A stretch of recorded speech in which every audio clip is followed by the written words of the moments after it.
minute early into the room. Welcome.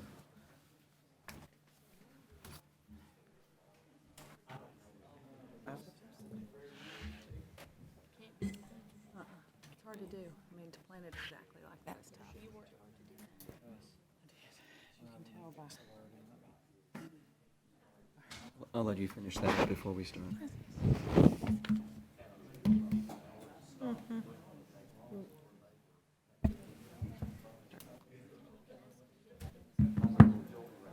We need to because we've never seen the other one.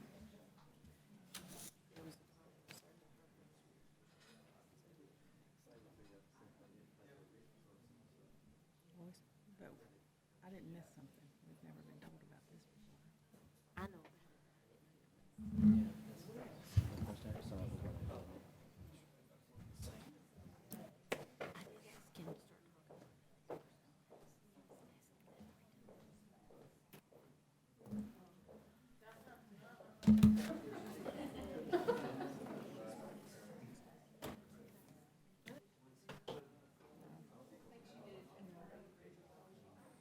Kim.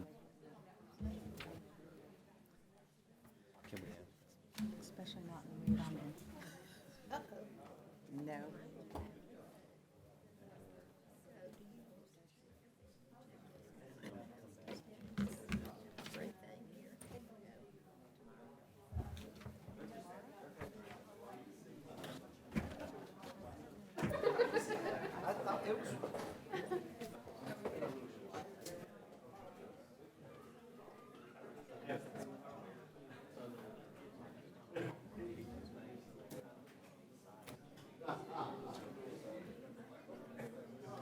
Oh. Never mind. My head. I do, I kind of do. I can move it to the last item. Is it in the administrative packet? Is it in the? It's right here. Right, but it's not part of the personnel, it's not part of personnel items. No, So you can just, You handle those separately. yeah, so you can just move this to down here and make that C. it just needs to be an administrative item, not just another, Okay, that's other fine. business. Okay. That's fine.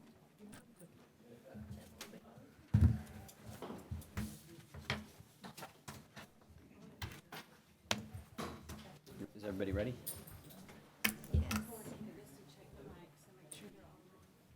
Check.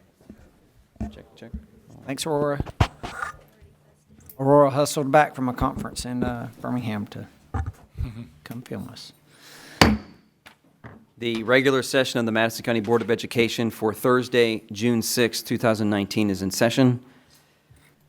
I asked the board to allow me to forego the normal invocation, and I'd asked everybody to just take a moment of silence and remember the events that happened 75 years ago today on the shores of Utah and Omaha Beach, and the nearly 10,000 men that lost their lives trying to free France and end the World War II. So just a moment of silence, and then we'll move on.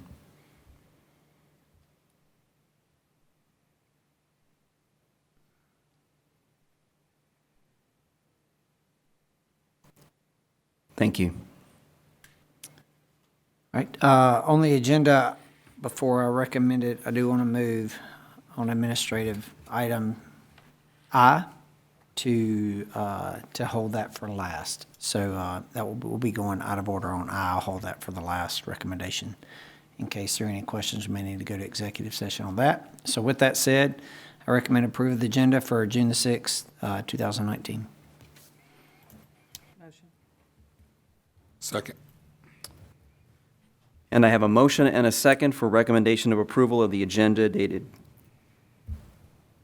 well, it says January 6, 2019 on my form here, June the 6th. but it's June 6, 2019. Any discussion? If there's no discussion, all those in favor say aye. Aye. Aye. Aye.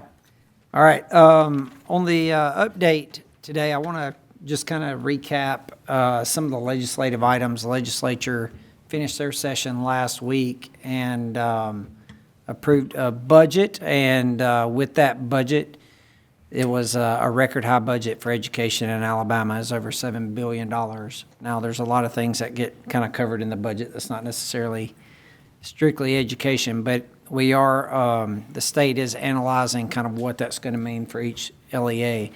One thing we do know is it includes lower divisors for grades 4 through 6. Each grade span has a set divisor. K3 is the lowest at about 14.25. The middle and high schools are 7th and 8th is a strand, and the high schools are a strand. They're about at 18. But the grades 4 through 6, it never was lowered after proration until, honestly, our intermediate schools kind of, we help shed light on that. And every year, they've lowered those a little bit when they can. So they're going to lower those. It's going to help us lower those class sizes in grades 4 through 6. Supposedly, transportation is getting more funding, and we're going to see how that kind of works itself out. We're looking forward to that. And one of the big things we're going to see is more money for classroom teachers. We think it's going to be about $600 per teacher, more money for library and media costs there too. And we think it will be more money for technology and textbooks too. Also included that is a 4% pay raise, and part of that is going to be reflected in the salary schedule that we'll be recommending later tonight. The governor today signed the supplemental technology advancement funds. Originally, that was just for technology. This is when the rolling reserve that guards against proration that hit us about a decade ago. Whenever it gets over a certain amount, they release those funds to the schools. We got close to $1 million last year. They expanded what it could be used for. And so what we're going to be able to do is some of the things that we already have budgeted for are going to be able to kind of use that and free up others. But we're going to be able to do a Chromebook initiative and spend about $2.5 million on Chromebooks, getting those in the hands of our students. We're going to have a little course for teachers to go through to make sure that, to get a class set of Chromebooks, you got to kind of go through a course to do that. And so you have to basically apply to the state to get that, and they release those funds. But they opened that up today to be able to do that. So we're going to have Chromebooks with that. With the deferred maintenance is something that you can use that for. So we're going to be able to use that to help repair the tennis courts at Madison County and at Hazel Green that are in complete disrepair. The money that we're going to be able to, part of it you can use to pay insurance, and so we're going to use part of that allocation to pay insurance and use the money we had budgeted for insurance to construct tennis courts at New Hope. So since those are new, it wouldn't technically fall under that. So those are some bids that are going to be coming to you guys that we'll be able to use from those funds there. We're also going to be able to have, on part of the safety piece, create a camera packages for all of our schools to have cameras that the schools are going to be able to use to help with safety. And also, it's going to free up some funds for buses, and we're going to buy more buses. But the money that we're going to be using for buses, what we hope to be able to do is to free up funds to allocate schools for outdoor athletic facilities or to pay off loans.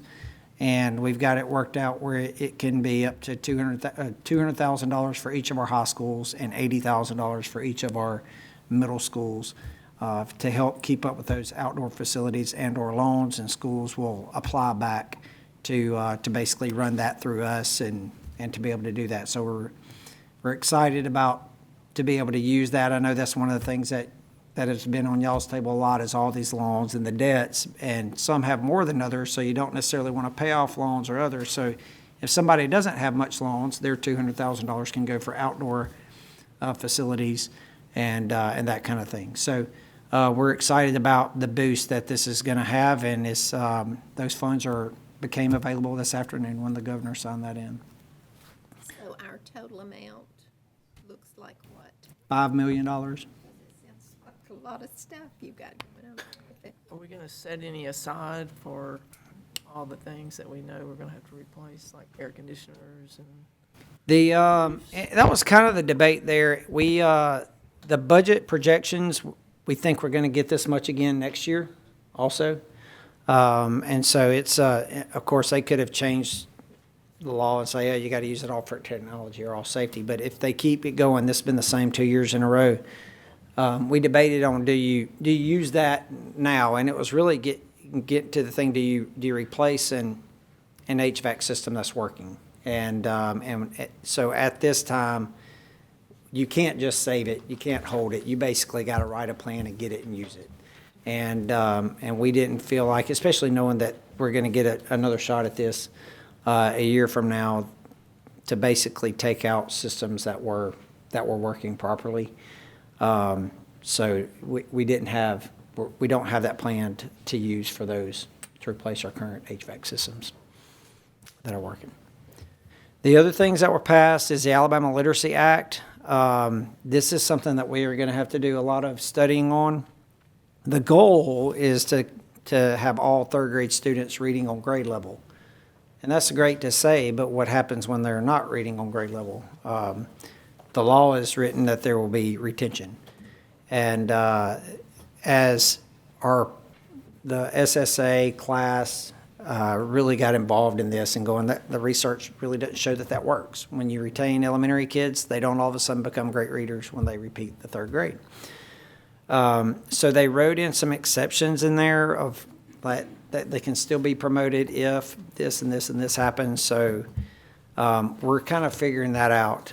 There is schools will be required to notify parents who exhibit a consistent deficiency in reading or maybe dyslexia. So there's going to have to be let parents know that.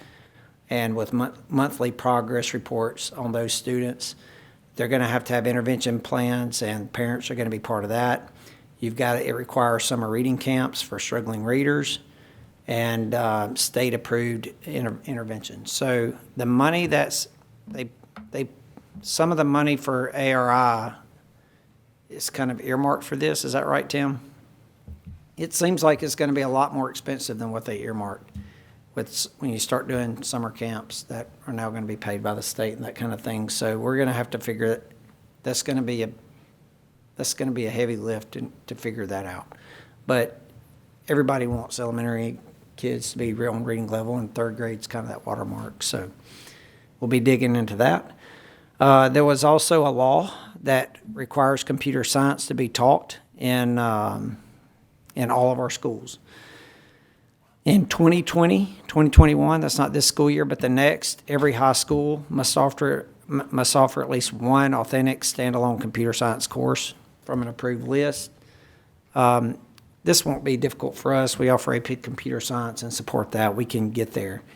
But the next year, all middle schools will offer one computer science course from an approved list. And the year after that, every elementary school has to offer instruction of the basics of computer science and computational thinking. And this has to be integrated into other content areas. So we're thinking this is a good time to kind of do the Chromebook kind of rollout to get more of these devices in our schools. And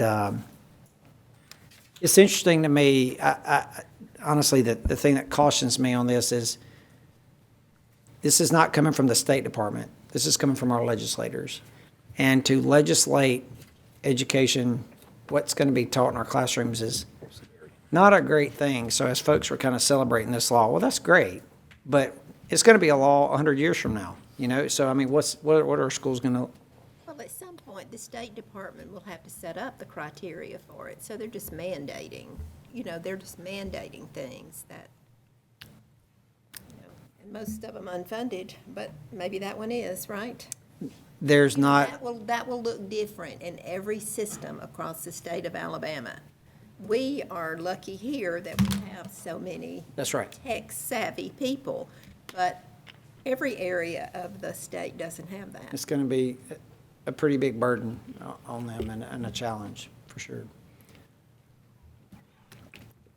Well, there was also a law passed on SROs where you can use retired deputies. And we're exploring that. I know that's something that the new sheriff, Turner, has been interested in using that we haven't done before. All of our SROs have been full-time police officers.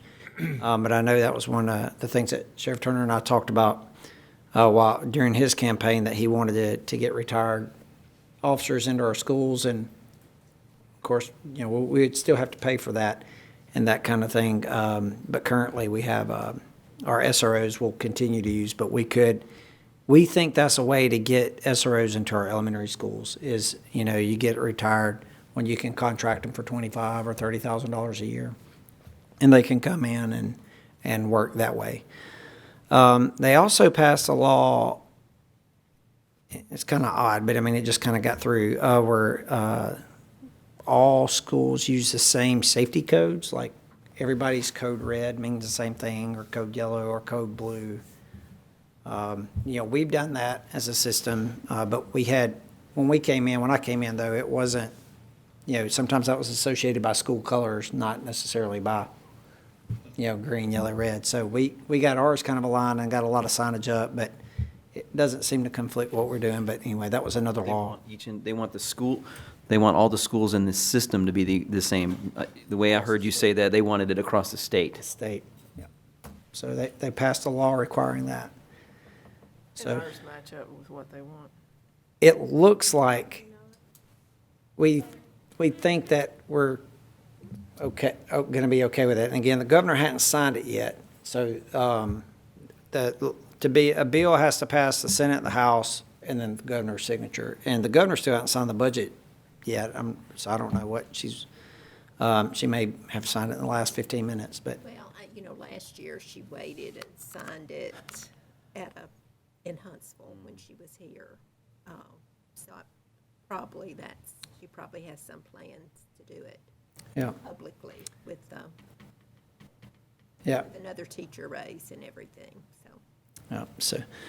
So that will be coming. What didn't pass, the Tier 3 retirement did not pass. That was very disappointing. It got really close, and there were some amendments added late that kind of killed it. Right now, Tier 1 retirement is basically on teachers that have been in 8 years or longer, and you can retire when you get 25 years in, or a certain age, I think maybe 62. 60 and 10. So if you start teaching when you're 48, you can retire when you get 10 years in, or you can retire if you start teaching at 52, you can retire at 60. Or you got to have 10 years. I'm sorry. That's right. If you got less than 25 and you're 60, you can draw retirement then, as long as it's more than 10.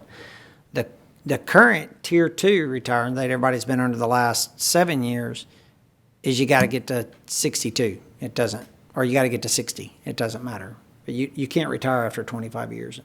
And so the Tier 3 was going to require you could retire or allow you to retire after 30 years of experience. But it got tied up. It passed the House unanimously, every 100 and something to 0. And the Senate, it got held up and ended up, they added an amendment, and the House didn't concur with the amendment, and it died. The appointed local superintendent bill did not pass. It died on the House floor. They brought it up, and then it got carried over. And there was another law on mandatory kindergarten that passed the Senate and maybe got held up in the House, and it was going to require, right now kindergarten is not required. Like, students can just come in the first grade. And so we were thinking, all of a sudden, well, if this thing passes, are we going to have an influx of an extra 500 kindergartners or maybe 400 kindergartners? And there was no funding for this, and this is why it was kind of carried over. And I think that was Senator Melson that kind of voiced that concern. So it actually died in the Senate, passed the House. But it led us to think, and I got Jim kind of working on this, and it's taking him longer than what he thought, is how many of our first graders actually don't go to kindergarten? We don't think it's that many, but we always have less kindergartners than first graders. Always. Kindergarten is always our smallest grade. So, you know, it looks like maybe 80 or 100, but so anyway, that's. A lot of them are still in private kindergarten. That's true. You know, pre-K wasn't offered at their school, and they've been in a private pre-K and just go on into that private kindergarten, I think. But I don't think we have many children who come to first grade that haven't been to kindergarten somewhere. Yeah, they kind of, sometimes their daycares kind of play that kindergarten role. So anyway, that did not, that, we thought that was going to happen, but that ended up not going through. So that is, I think that's about all the ones that we try to keep up with there. Did I dream this or see somewhere, did they increase substitute pay in the budget? I don't think that's in the budget at all. I don't think we get funds for substitute pay. It's just a local, but that was just locally It's funded. our, yeah, it's part of OCE. Oh, I just, well. Miss O'Bannon's watching on YouTube, so she may send me a text at any moment here, Yeah, but so- I do not think we get an allocation for that. Gina, do you know? Okay. Yeah, I don't think we do. Maybe I dreamed it. Maybe I was thinking about my next life when I start sewing. It was like $80. I'm thinking, wow. So, I don't know. We did increase our sub pay though, last year y'all did. Yeah. Yeah. But The, that's significantly more than we increased it, and that's why I was, so I don't know. That's probably just something that came up that didn't make it. The 2.5 million that you've earmarked for the computers, how many computers will that buy? I may have missed that when you said it, if you said it. I mean, we're not gonna be able to, outfit every child. $250 per Chromebook. So is that 10,000. 10,000, is that right? What did you teach in high school? If there's no letters in it, I have trouble with it. I just was wondering how many Chromebooks the 2.5 million was gonna buy. Because we'll probably buy some cores to house them, it'll wind up being about 9,500 Chromebooks, yeah. Okay. Well, and a lot of these schools have already spent their own money on Chromebooks, so. Yep. So they're just out. Well, no, they'll get, if they wanted to use those funds for touchscreens or other technologies, they could do that. What's our Or- average lifespan? No, What? No, no. No to what? we got a plan and we had, yeah, that's not it. With all of our testing requirements moving online, it is just essential that we have a really good piece of technology for our students to use. So Mr. Wilson's looking at, bidding out a really good product, not only that the technology's solid, but kind of the infrastructure behind it. So some software to go on it, so teachers can monitor what students are looking at on their screens and things like that. We think this is gonna be, not just the Chromebook, but the other things that go with it are going to kind of put together a pretty good package to, make our technology use better, yeah, so. But we have a plan, we've just been waiting on approval of the funding to kind of start rolling that out to our schools to know what they can do. So some of our schools here. In the next year's budget, or is it gonna be a? Those funds are right now. Those are actually already rolled over in there. The So supplement. then you have to Be you'll do a released budget the amendment? first week of the session. Yeah, we wanted them to pass it the first week of session, but Because the board has to approve the By the fact that it expenditure. hasn't passed, it's pretty much pushed us back to getting these Chromebooks in place at the start of second semester. It'll take first semester for schools to kind of meet the requirements we want them to meet, then, so we can get the best price, we need to order them all at one time and everything. And the logistics behind all that, this will be a start of second semester kind of thing. What we're looking at. But they will be in place before we start the testing with the new test in the spring. Because I understand that, that it's quite different. Some of the things that children have to maneuver on the computer to be, which troubles me, because is that really that they know it, or they don't know it, or they just don't know how to maneuver to, get their ruler where it goes or whatever. Increasing students' fluency in using the device is going to be a part of them being It'll have to successful be. on the test. Yeah, I agree. Yeah.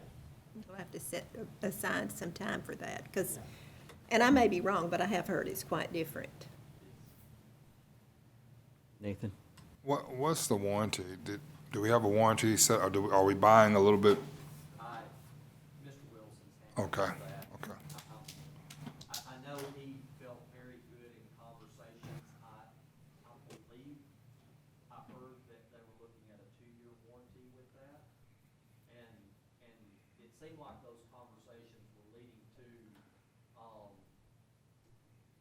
by the time the warranty was up, you could afford a new car. I mean, like, the turnover, the plan to turn that over, the warranty was very advantageous for us. So the plan is to kind of turn them over within 2 to 3 years, a new Chromebook?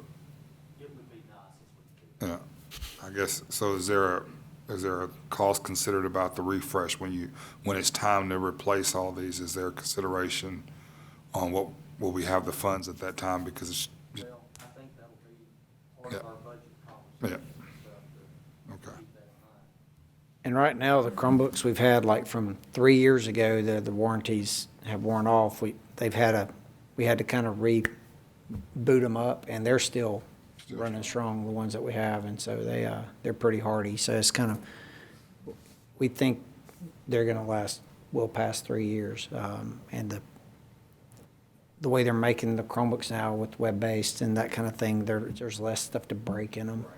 Right. And so we think we're going to get a good run out of it. Yeah, Mark actually sent me a message. He said that we are going to have to adjust some of our safety codes to meet the state mandate. He's at the conference now where they're talking about it. So They're yes, all watching us, right? that's right. That's right. On the beach. All right. Anything else, Matt? That's it. There was a lot of action happening that last week of the session, for sure.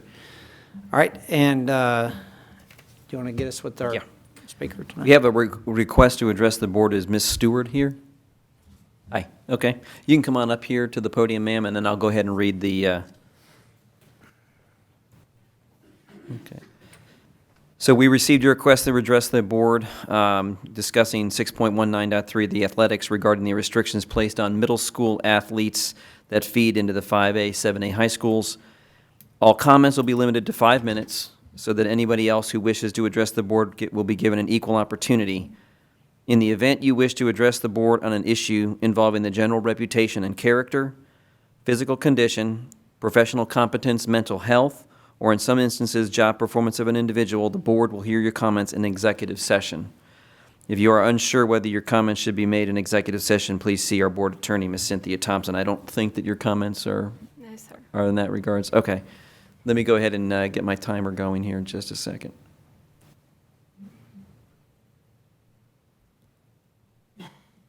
Okay. Thank you for letting me address the board. My name is Misty Stewart. I have 4 children that attend the Madison County District, and I appreciate this time to address you all about a concern I have with the board policy 6.19.3 athletics. I certainly did not intend to be this vocal about it until I actually read it a few weeks ago. Excuse me. This policy states that a middle school player may only play on a high school team if the middle school does not offer the sport, or if the high school is a 1A to 4A and all the required people agree, or the middle school season has ended and the player has remaining eligibility. When a student is academically advanced, parents identify ways to continue to let that child be challenged and grow and mature academically. Usually these students are allowed to take AP classes, high school courses, and even get some college credit. In the same manner, I would like to see that an advanced middle school student athlete be allowed to be challenged at the high school level if the parents and the high school coaches believe it to be best for the student athlete. This approach of letting an athletically advanced student move up has been proven to be a win-win for both the student athletes and the schools involved. One example, a couple of years ago, before this rule was so restrictive to the 5A and 5A to 7A classification schools, 2 athletically advanced 8th graders were pulled up to compete at the varsity level for softball and volleyball at Hazel Green. That season, both of the varsity teams won the state champion with both 8th graders starting and contributing to that season. Both girls made the all-state team as 8th graders, showing that they belonged at that level. A second example, since many of the larger middle schools in our area have a maximum amount of players on 2 separate teams, like 10 to 15 players for both 7th and 8th grade, allowing a middle school player to move up would not drain or take away from the middle school program. In fact, it would allow the remaining middle school athletes to flourish and be challenged to grow while opening up another slot for another player that may otherwise not had a chance to be on the team and learn the sport. Another more recent example, if one looks at the program book from the Alabama State Final Four girls basketball tournament in Birmingham from this past March, you would see how many top-tier schools utilize 7th and 8th graders. For the 1A to 7A Final Four girls games, a total of 28 teams participated. Of those 28 teams, 41 players were in the 7th or 8th grade, 7 in the 7A classification alone. Each classification had multiple middle school players. And in my final example, I coach a 7th grade AAU team that is nationally ranked and finished in the top 10 in the nation last year. All of these girls are from all over Alabama and are great student athletes and work very hard to be the best in the state and one of the top teams in the nation. These girls do individual skill work training, attend elite camps, and have the drive and focus that is greater than the average 7th grader. Of the 8 players on my team, 6 of them played either varsity last year this past season as a 7th grader, or they made the varsity team this past spring and will play up next season. They all attend schools in the Birmingham, Montgomery, and Mobile areas, so they're from all over. In fact, one of the girls played for 7A Hewitt Trustful and played more than half the game in the 7A state finals versus Hoover this past March. But interesting enough, the only 2 girls out of the 8 on my team that will not be eligible to play on their respective high school teams both attend Madison County middle schools. The Alabama High School Athletic Association provides the rules and policies to the vast number of schools that it governs, which I believe are meant to be fair to both males and females in small schools and large schools. They allow students in the 7th through 12th play for their high school with no additional restrictions to middle school players. However, many districts like Madison County, they follow this, but they also provide additional provisions for the school districts to follow. But after talking with several parents on my team that are from all over, it sounds like our policy is the most restrictive. Specifically for the schools that are classified 5A to 7A, it is the most restrictive and discriminatory. Thank you. I'm sorry, your time's up. I have Thank you, to Mrs. stop. Okay. Well, thank y'all. Thank you. Thank you. Thank you.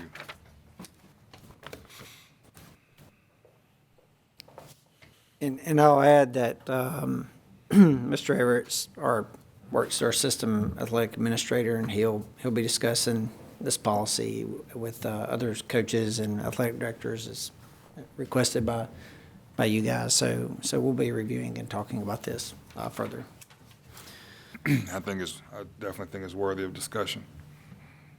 So you're gonna bring it before the board? We're going to get some feedback from the principals, and we'll report back to you guys kind of what the principals' input. We discussed it at our work session. Was that last Couple time we weeks met? ago. Seems like Almost a month ago. Seems like Almost a month ago. 6 months ago. But yeah, so we discussed it kind of at a round table there, but we wanted to get y'all some feedback from the administrators too on that. All right, for informational items, Ms. Wilkerson's going to update us on all the construction we got going on and other projects. So Fantastic. take it away. Thought we'd run over real quick. Capital.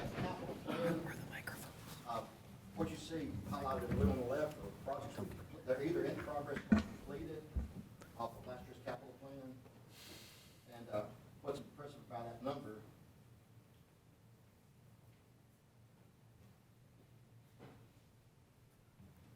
Hey, Aurora, can you get Carrie a microphone? Yeah. Yeah, or you can stand up there and then we can, It's not so much for us, Carrie, as it is for the Thank you. people that are watching. okay. Thanks, Carrie. all right, this is even better. I don't know what just happened. A, can you scoot that back over? It won't scoot over. The, We're missing column A. yeah, column. Yeah. Okay, anyway, you're gonna have to scroll down to the next one for me. It won't let me scroll down. Okay, as you can see, we've done all the projects down to number 9, which is Lynn Fanning's putting the sewer lines in. And we're not gonna do the sewer package unless we do an addition if there we need to add to it. That's just getting us on a public system. So that's the reason you see that we skipped that one. And then, of course, we've done 10 through 16. And then 17th, Lynn Fanning's Elementary School, 18, 19, 20, 21. And then 22, Central School, the treatment center. So we've done 16 out of the first, or 15 out of the first 17, and then number 22 on our capital plan. If you don't mind rolling that back to 16, that's great. Thank you. Anyway, so that's where we are, which is a pretty good year. We're board should be congratulated because that's a good list. And so all those projects are done. We'll be bringing a capital plan to you in July, a new capital plan that'll show these items that aren't finished, and we have to carry them over from year to year until they are fully finished out and paid out. And we'll update the current capital plan with their proposed changes that we need throughout the county. We met with Ward Scott Architects today. They're going to do some site renderings to look at locating some auditoriums in the future, some tracks, just any additions we need on top of a building. They're going to look at doing some of that for us and see what it looks like on a side aerial view for us. But I just wanted to run this over and just kind of give you a quick view of what it looks like and where we are right now. So that's where we'll start working next year. And I'll actually send this out just so that you see it before we start discussing the capital plan again in July. Can we discuss Lynn Fanning? Is this a good time to discuss that? I know it's not on the agenda to approve or not, so can we address the Lynn Fanning? Yes, sir, absolutely. I think so. Of course, you see we have a budget there of $4 million. It came in at $5.7 million.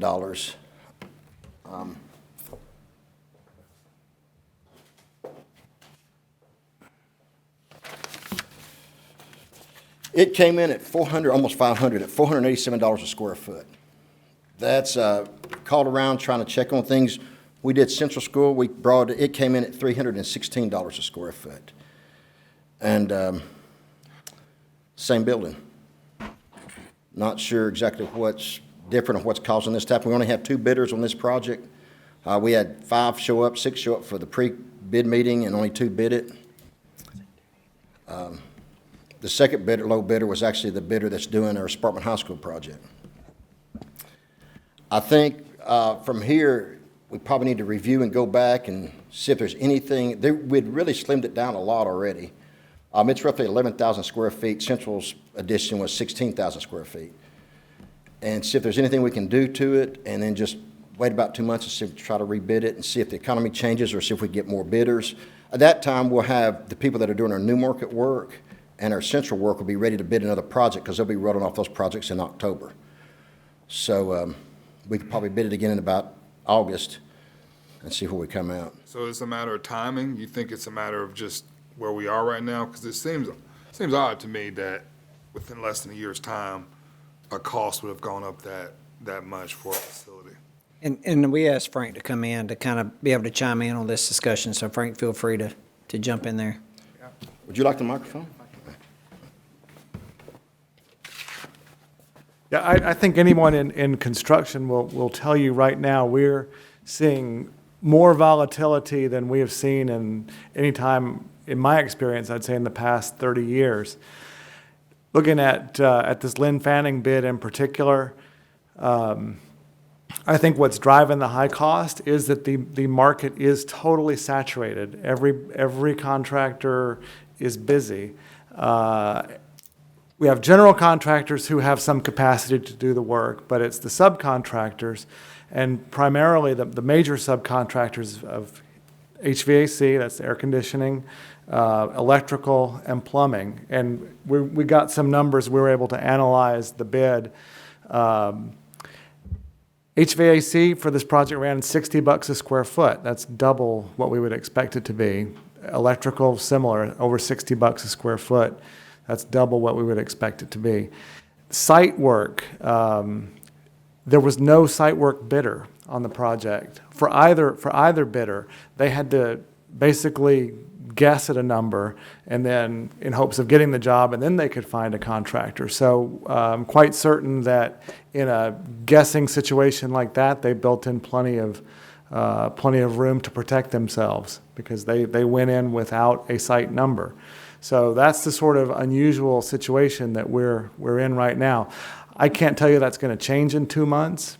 It could be the same. It could be worse. It could be better. It's just a very unusual time. As Mr. Wilkerson said, it's very similar in scope to the Central School project, and it's a good 25% higher just in 6 months.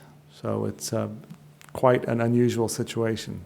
The New Hope was under significantly, right? Right, yes, ma'am. When does that project roll off, so that contractor would free up?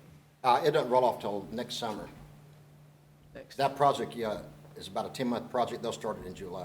Carrie, could you kind of scroll through and give like timeline ending dates on those things, or do you mind kind of jumping back up to, and I know just kind of spitball, kind of end, your estimated end dates on these, Carrie, just to test your knowledge here. This is a test. Yeah. Owens Crossroads is complete. It's just a matter of closeout documents. So what was the final, so you won't know what the final amount that we owe for that until the closeout documents come in? That's correct. We have a small credit coming back on that one. Okay. I believe it's around $50,000 coming back on that project. Number two, that's ever going, and you'll see in my next presentation how much work we've done on it, but we have a lot of work we're doing, a lot of more work to do in that one, so it'll keep going from year to year. Sparkman High School, we will have the August 1st, should have the turf, and the athletic program should be complete, and then the high school itself will be completed also next August. In 2020, this turf will be completed in 2019. The gym bleachers, the good news is all of our bleachers, interior and exterior, have been repaired to meet the current code of the major violations we had. Now they're going back through and repairing other issues and doing a one-year inspection on them. So that project, that number you see there, that's pretty much it. We're almost into the maintenance field, and so it's also completed. New Hope Elementary School, roofing on the main building, they'll be off of that roof around the 1st of September. That's going really well. Buckhorn High School roof, that roof is completed, and it'll be closing out also here in the next 30 days, just the paperwork. Number 6, pre-K special needs, that project's been completed and closed out. And number 7, New Market School, it'll also be completed. Our goal is to have the majority of it completed right before school starts, but it'll probably carry on and around to about the middle of September, and it'll be completed. Sparkman Middle School, they're going to complete all site work this summer by July 21st, and the remainder of the work will not be completed until next April. April or May, they'll complete the building, the front entrance. Hazel Green Elementary School, that job is completed and closed. So New Hope High. We got the paperwork back on the Hazel Green one? Yes, sir. So as far as the 450 we allocated, how much was used and how much did we realize? I actually have to be honest, I don't know how much. We get a small credit back. Usually we get back some tax credits and some other things. We have.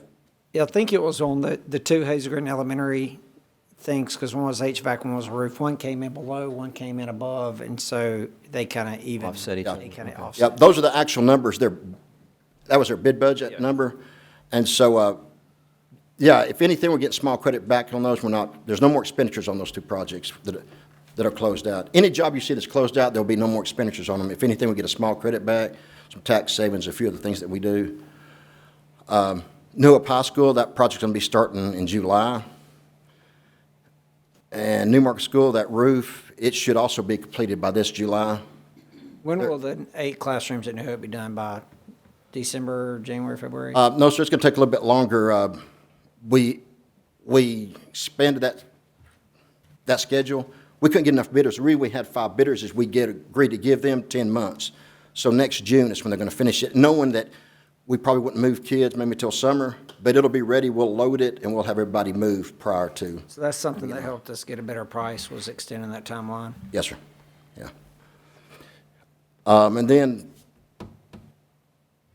The new the New Market School roof, like I say, they're just doing gutters, downspouts, fascia. It'll be done in July. Madison County School Systems flooring, Dan's working on that now. Those will be, they all ought to be done in July, mid-July. So those will be finished out. Central School, we're still expecting to open it fall break. Monrovia Elementary School, Joe's been out there on that pod, but we'll have that demolition completed in about 6 weeks.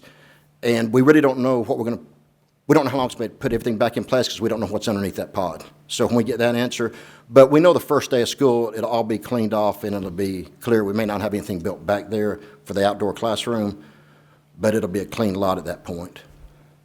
And Joe's also doing a lot of work down there, redoing fencing, some other things that's really going to enhance that end of the campus and make it a lot safer. And then Buckhorn High School, the culinary, we're still working on getting more bids and stuff. We've started, we've cut the floor. You'll see some pictures. They hung the metal studs today for some of the walls. And we've done just a little bit of electrical, had our electricians up there looking at the project. But I don't know on that one until we get some prices in, until we get a contractor that's going to help us with the plumbing and mechanical. But I've met with the contractors the last 2 weeks, and they keep promising to get us a price tomorrow. So hopefully we'll get it done. And our goal, being realistic where we are, was to try to hit fall break. And we're going to try hard to, just not sure yet, depending on our contractors. So with Lynn Fanning, that's what I think the strategy is now, is just to wait a few months. Is that going to help a few months? I mean, I'm looking at this 5.485 million. This is the scope of work you sent me, Kerry. Yes. Are we going to, is it going to change that much within that time frame? Central, you said, was done in October? Yeah, we bid it in November, first week of November, I believe, is when we bid it, and it was $316 a square foot. It finishes this October. This October. I think he's thinking when that one rolls off, try it. I mean, because that contractor might roll back on, right? Yeah, well, he'll roll, we have 2 contractors that'll be looking for work come mid-fall. So if we bid it sometime August timeframe, then by the time we get contract stuff, we'll start work there about October frame, if it came in on the budget. So we're going to sit on those funds until that time. I think that's the way to go. And by that time, the board will have another capital plan ready to go, and it's going to be, because originally when we wrote Lynn Fanning, it was to renovate the dining room, the kitchen. The dining room's enough room, and the kids have enough room to sit in there, and that's fine. We were going to expand the kitchen because it's so small, and and add on 3 classrooms, and do some remodeling in the gym and things. But what happened to move all the utilities, that's where the bus line was, and all that was going to be so expensive. We thought that we could just build a cafeteria, renovate the dining space into classrooms, and basically get what that item 17 description has for building a new one. And, we could go back and expand that kitchen and spend $4 million there, but you would look at the school and not even really see a difference. And that's what Frank advised, he advised that would not be a good use of funds right now. So as the board kind of develops the next capital plan, I think we'll just hang on to those funds, and that's something that you guys will kind of decide on that. That would be my suggestion at this point. What would happen if we did what we did with Sparkman, and we broke out those 3 projects individually and bid them individually? Bid one for the kitchen, bid one for the dining room, and bid one for the gymnasium and the classrooms, instead of trying to bid it all. Well, we were gonna, expanding the kitchen is just not a good option. So it's really building a whole new kitchen and dining room and Okay. convert the But I other. mean, could we not break out all those projects and bid them separately instead of one big chunk? That, I don't, If we could do that on this project. Yeah, we kind Yeah. of deviated from this description in going with the new cafeteria, and that was kind of the explaining, well, how do we get a new cafeteria at Lynn Fanning? Well, Okay. this plan wasn't gonna be the best course of action after we got in and looked at all the utilities and everything we're gonna have to move. And so if we bring this back up on the next capital plan, it would be to kind of delete that description Be different. And and put in New description. new cafeteria. the site utilities on the Lynn Fanning bid was $451,000. If we try to put a kitchen at the existing kitchen location or right beside it in that area, it could easily run $800,000-900,000, just because every utility we have runs down that side of the building. How much of the kitchen work is paid for through the CMP program? Just the equipment. So in this case, it's somewhere between 450 and 700,000, Okay. depending on how they break it for us. What's the revised plan? What are we doing different? Well, this is what we were gonna do, renovate, build a kitchen and renovate the dining area. The dining room has enough seating and things, we're just gonna kind of renovate it. But to build a new kitchen was gonna be, because it looks like you could just expand it, but there was so many utilities, it was gonna be close to $1 million just to move all the utilities. And so we're like, well, that's really not a good use of funds. We can almost build a whole new cafeteria and not have to renovate a dining room and build a kitchen. So you're gonna build it where?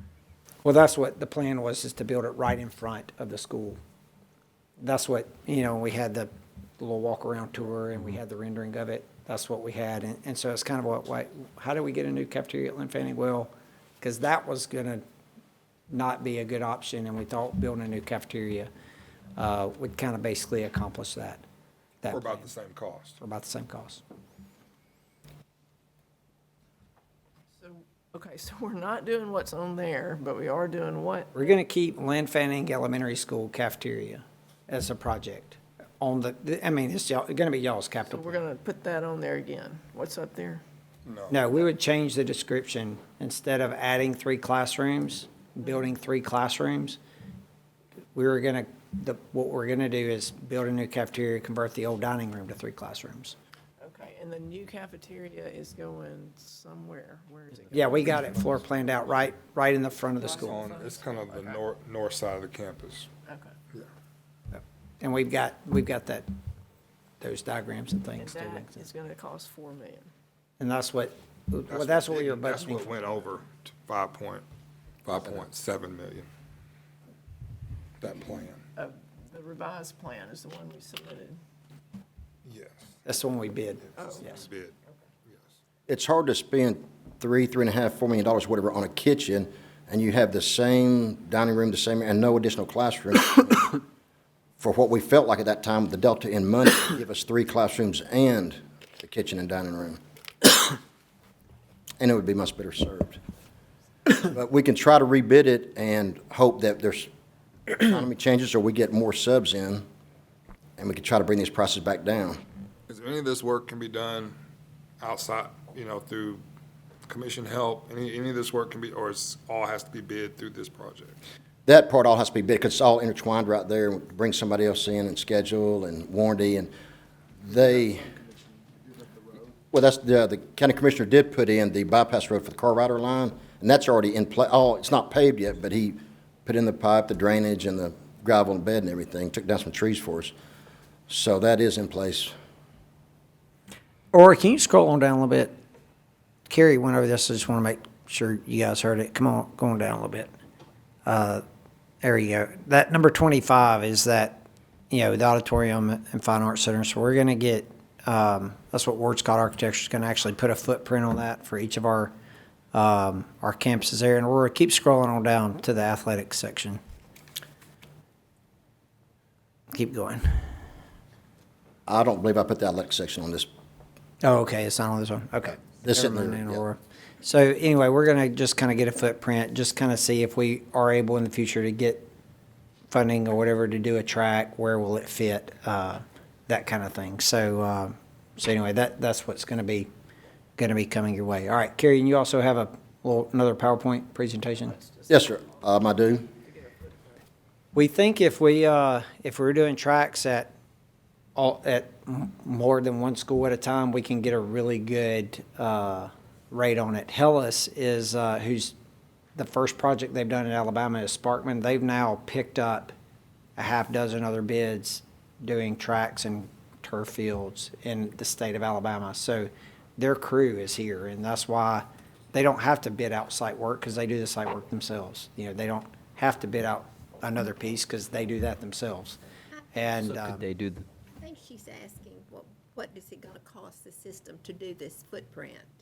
Look at all the. okay. not- We didn't get budget today, but I can get that and get it out to you. I'm sorry, I should have had that number. I may be wrong, Sherry, isn't that what you read? Yeah, because it sort of seems like it's not a close-up goal.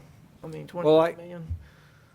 Well, like with the Sparkman project, if we get that, we don't want to just, you know, for example, if somebody at the central cafeteria, you know, one of the options that we could have built that was where they built the playground. But when somebody builds a playground and the next year you're going to come in and go, hey, we're building a cafeteria right here.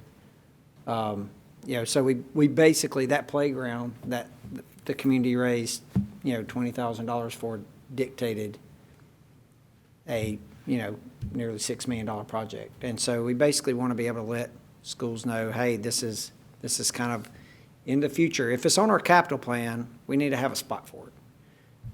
You know what I'm saying? If it's going to hold a slot on our capital plan, it needs to hold a slot on our campuses, something that imposing. If not, we need to just not have it on our capital plan. So that's kind of the logic behind that. We'll get that. We don't think it'd be too terribly expensive at all. So we'll talk that and get that to you. Yes. Madison County Schools capital improvements. I'll make this quick. Sparkman High School Performing Arts Edition. If you'll look, the top left, that's where the car rider line used to be, car drop-off. This right here is on the very southeast corner of the property. That's a detention pond. They had to take out parking here. And these two pictures right here are just more pictures of where the Performing Arts building is going to go. And by the way, these arrows are provided by no other than Mr. Joe Gazart. He's a drone expert now. So same thing here. That also is also just where the Performing Arts building is going, just showing you that the drainage, the detention ponds, they're about 10, 15 feet deep. That's the same thing. That's where the Performing Arts building is going to sit right here. And this is the front parking lot. This is inside the building. This summer, we are taking part of an ROTC classroom and taking the existing grab and go and having a really, really nice grab and go. And it'll also have serving lines in it. This space right here will increase the current serving space by over 50%. So this is going to and it's going to have a separate entrance, so it's really going to speed up how fast kids get in and out. And it's just going to be, it's a great space. And so it's going to have a glass front wall, be able to see into it. It'll move quicker. It'll just really going to be nice. It's really going to enhance capabilities of them serving the students. Next one is Sparkman High School athletic upgrades. Right here, of course, that's the arrow of there's your bleachers, that's your field, that's just a gravel base. They're at the point now, what you see here, all they have left to do is they're actually going to put the track turf on, which is sort of a red color. They're going to put it on, and then that's a gravel base. They're going to come in and put in the turf. They have all the drainage in, all the concrete poured. You know, you hear that expression where I only do one thing and I do it well. This company here, they do one thing and they do it really, really well. They have their own equipment. They bring them in from Atlanta, wherever they were, last job, South Carolina, and they work fantastic. That bottom picture is just a ground level view of what you're looking at. This up here is a field events. That's your softball field there. And so you see your long jump and different issues here. And then over here, we're going to have the discus and shot put. So they'll actually enter, looking at the top left again, they'll enter right over here. There's going to be 2 brick columns and a little bit of a gateway, so when you come into the stadium, you'll notice that gateway that'll lead you to the other field events. Sparkman Middle School, safety upgrades, site improvements. The top left, this is part of the car rider line. There's the football field sits here, the practice football field does. This picture here, that's where the new addition's going, the front entrance. It's going to be that space. This right here, that's the lunchroom, that's a classroom corridor. This is the space in between. And the only thing it was good for is running water in the building. So we are taking it down about 6 inches, concreting it, and it'll actually be an interior courtyard and outdoor classroom. We'll have tables. They'll come out of lunch, can sit in here. There's a lot of opportunity in that space. Same thing. This is the back. If anybody's been to Spartan Middle School only one time, you know what the back dip is. That's where it is now. They're taking it out of service.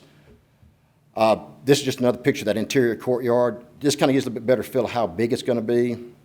This is the front. They've laid the first couple row of block. They're just working here. That's your front entrance. So all of our site work will be done July 21st, and the campus will be clean and prepared, and the only thing we'll be working on is this front entrance.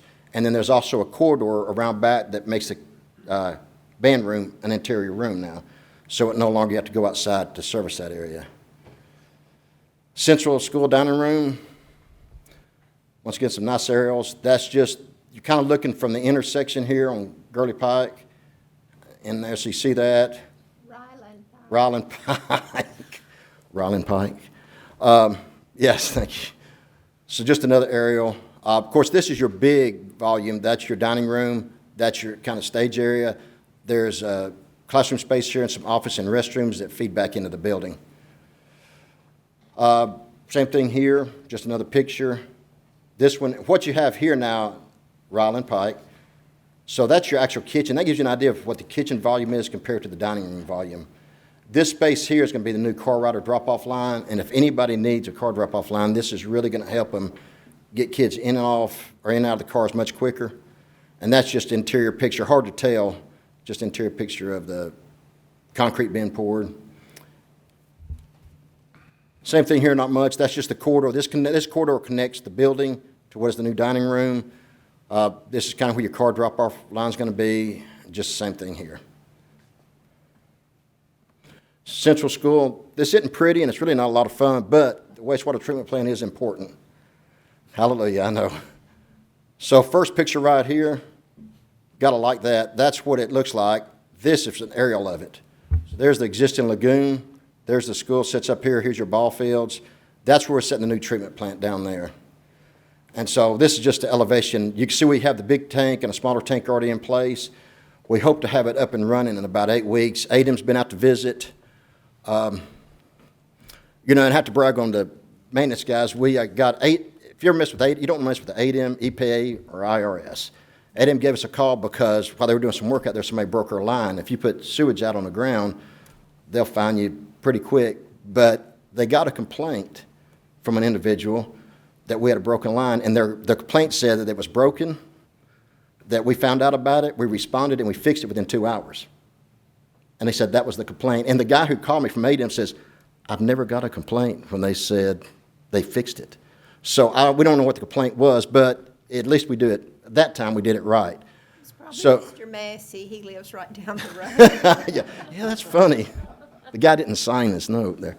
So anyway, that's going to be a big improvement. That's going to help out a lot. And we'll take this space right here, we'll turn back into green space later on. New Market School, corridor and renovations. What you're looking at here, this is the back of the school. If you're familiar with the car drop-off line, you come down in here and kind of service area. We added that parking lot right there. That's actually was the pre-K building, but now, since we're renovating, they're going to be able to take the pre-K kids out of that building and move them into the main building. This, again, is another picture. This is looking towards the front from the back towards the front. This is your front entrance. That's the Dan Evans Library. And here's this main historical building that we've been working on. Once again, this is just a straight down shot. We're working in this. This is your corridor that's connecting all the buildings together. That's your corridor, connects all together, and this is the sidewalk stuff how we're going to get kids in and out of the school. I just wanted you to see people sometimes don't appreciate, this is what we got into, this is in the computer lab. We pulled the vinyl up, the only thing holding it together was vinyl. So we had to replace the floor in that area, and this is just part of what we do. And so this gives you an idea of what the classroom used to look like, assuming it had the vinyl floor in there, but you see the blue walls, everything's surface mounted, runs around the edge. And that's the way that all the classrooms are. And you'll see this classroom on the left up here, everything's surface mounted, so we've gone back in behind the walls and put in all the electrical services. This right here, other than some of the rooms most of the rooms being painted, this is basically what it looks like. Old paneling, you notice that nice carpet they used to use for base? Nothing better than that. So that's what it used to look like, and I'm going to show you, this is a new bathroom. Those, I wish I had a picture before, but those are fantastic. This is the front entrance, and I'm sorry, some of the pictures get a little bit dark on this. But there's no front steps. They're in the Schubert building, the front office is right now for this summer, because everything's torn out of the front. We're putting in a handicap ramp, bus drop-off, higher canopy. But now this is what the classrooms look like. So you saw they were all paneling, had all surface-mounted conduit, marble flooring, paint, and so we do a mix of colors, as you can tell, and that's the front of the room, and we just mix up the colors from room to room. And the door also matches the color of the room. Is that the basement classrooms on the bottom? The basement classroom is this one right here. Okay. Yes, that's a great point. The basement classroom was exactly what you think of a basement classroom. And you look at it now, I mean, it's a beautiful, functional room. We actually cut trenches in the floor, put underground drainage, and took all the drainage from underneath the building that was seeping in the walls, and it was flooding the classroom. The classrooms are flooded several times a year, so we use it for storage. And now that's what it looks like. It's a great classroom. This just shows you, that's the back of the room. We have lockers, casework. Under every wall we have bookshelves, and we're also putting in new windows. Everybody gets a new window. So this building is finally, it's going to be great. It's not going to have humidity problems. It's just so nice. And it's just a picture of the hallway, and you can see, inside that room, you got a red wall up front. What's nice, we come here, ran chair rail, and we fixed that right there, so we no longer have carpet running along the bottom. Now we have wood base. What about the floors in that front area? Did you fix those? They were, sorry. Oh, no, yeah, they are. We ran called a Corpback LVP and LVT over them. So it's worked great because it has enough depth in it that it handles those ridges. And they told us they would, and they have. And you wouldn't know there's anything wrong with the floors. They're great. They really are nice. Know before. Yeah, we should have a before picture, but they look just like this floor right here, and they're in great shape now. New Market School roof replacement, this job has really extended itself, but they are doing, right now you'll see they're just running all the fascia and the downspouts and gutters, running them here, running back here along the back, and they're just finishing out the project. Buckhorn High School culinary classroom, that's where we took the floor out already, ready for the plumbing to start. That was a pretty big expense to contract it, but Joe took it out. And this is just a picture from corner to corner. We've taken all the ceiling out, gutted it, so it's just a matter now of putting everything back in place. Big space. Pod demolition and outdoor classroom. There we go. We've started on a corner, and what we're having to do is pull panels, do different things. You can see where they're just getting into it pretty good right here. And so this whole pod will come down, but so far it's going well. This gives you an idea. Sometimes you get in and things are involved. It's hard to tell here, but this is steel rebar, horizontal and vertical. We're laying block up. We're filling it with concrete. We're running steel columns and steel posts, and we're reinforcing the wall where it connected to the pod so that we can break it away and give it a new ramp. And that's just another picture of the demo where we started it. We don't foresee, in 6 weeks, we should be cleaned off of that lot unless we find something major. And the structural engineers are out there about every other day. And as soon as we get about another 20 feet into that building, then we're going to take the floor up to see what's underneath it, and that'll answer some timelines for us. New Hope Elementary School, roof replacement and repairs. Just real quick, that's the old special needs and kindergarten hallway. That's already been repaired. beautiful. This is on the 7th and 8th grade end right now, and this goes towards the gymnasium, that corridor. That's where they're working, and you can just see, these are just pictures of them working. That's the new roof on top. Those right there are called iso board or insulation, and so we're insulating the roof at the roof deck, pulling off the old roof sections, and putting it back down. And it's going well. It's just a big project, but a big difference. I just want to show you that sign because now they have a sign, a nice digital sign down there, and so they know who they are, and it's really nice. Safety and other site improvements real quick. These are the schools. This is just to list some of the schools that I don't have listed already where we're doing major projects. This is the schools that we're touching this summer. We're touching 22 out of the 29 campuses, and so we have a lot of things going on. Real quick, this is up here. This is the new, what will be the new check-in safety security place at Hazel Green High School. When you look down the hallway, it sits way down here at the end, and that's beautiful. That's next to the gymnasiums. Same thing there. So as soon as Mark Wilson's working with us to get some of the stuff transferred over and all the data transferred over, and you will enter the school from the back like you do now, but you'll enter to the left towards the gymnasiums at Hazel Green High School. This right here, you just see we have it framed up. That's Riverton Elementary School. So they have a secondary entrance. It's right here on this side, and we took this room, cut it out, so you'll check in and out through that room. So our idea is that every school will have a place for parents to come in, sit down, be relaxed, very comfortable and nice, and it gives them several feet, a lot of space before they go any further, and we don't let them go any further. This right here is Harvest School. There's a set of doors that you come through the first doors. There's your window. Second set of doors will be buzzed through.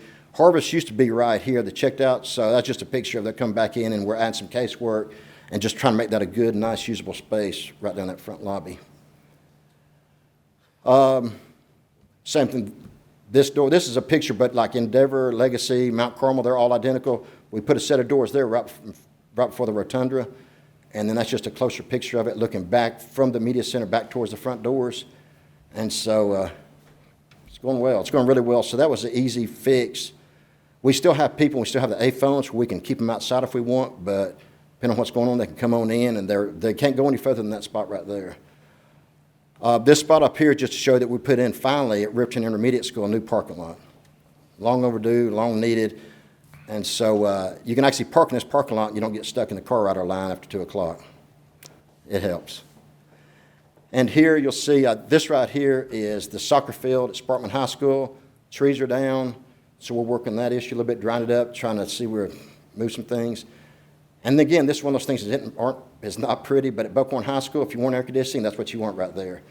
So Troy found one, shipped it in from North Carolina. We're getting the price to install it, and they'll have air conditioning hopefully in about 3 weeks, running again. This space, this is what Dan, 6 media centers now. 6 media centers. They got a crew that pulling all the casework, all the carpet, and come back in with the same thing we have here, the LVP. And it's just so much cleaner, nicer. And now these media centers, you can have coffee shops. It doesn't matter what you do in them. You just mop them clean. And this right here is, they call it the Tiger Den over at Madison County Elementary School.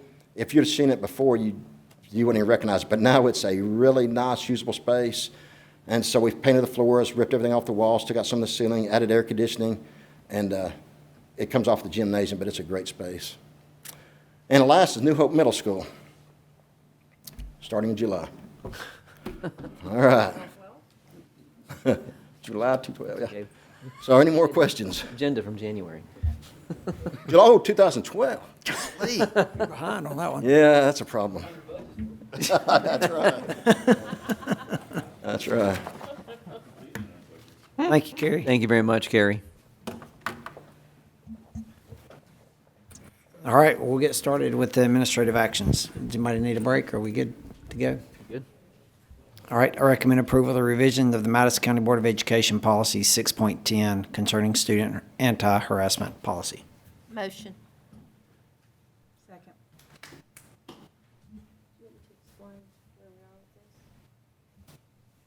Yeah, what's driving it? So we have an OCR Get a- dispute with this. We have sent this off to them for approval months ago, and we still haven't heard back. So we're just going to move forward with what we have, and if they advise and this will be in place for this school year, because we got to have one for this school year. And they may come back and tweak that. If they tweak it, we'll change it for the 2021 year. But this But will, we don't think they're gonna tweak it. but we don't think they're going to tweak it. We took their suggestions and we crafted this, so, well, we think we're good. I did try to get an answer from them even today. I'm going to back up here. We do have a recommendation for approval of revisions to the Madison County Board of Education Policy 6.10, Student Anti-Harassment Policy. Is there any additional discussion? I don't really, do we get a motion in a second? We got a motion in a second, yeah. If there's no additional discussion, all those in favor say aye. Aye. Aye. All right, I recommend approval of the revision of Madison County Board of Education Policy 6.13 concerning corporal punishment. I want to read this to you guys because we kind of debated this last week. This reads, "The board does not permit the use of corporal punishment, which is defined by the board as bodily punishment restricted to the use of paddle on the buttocks as a consequence for inappropriate behavior."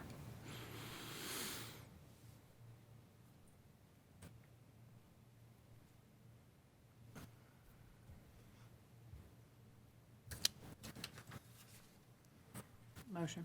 Thank you. Second.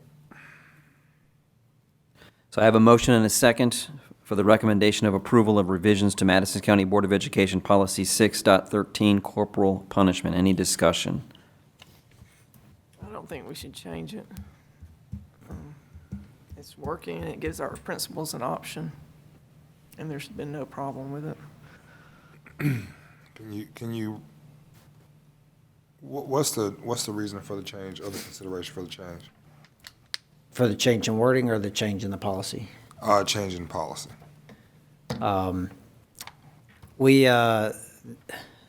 Corporal punishment's almost kind of phasing itself out in our schools. We have some schools that the principal makes a decision that we're not going to do that in our schools, and they have a pretty strong reason why. And we support principals that don't use it at all. It really gets to becoming, is this a systemic thing? If all of our schools aren't using it, why aren't they? And we have a lot of principals that are very concerned by it, and that they don't, and others that, used to use it and now they don't. And our administrators are not covered under liability issues if there's a potential suit. The support under class doesn't cover them for issues of corporal punishment.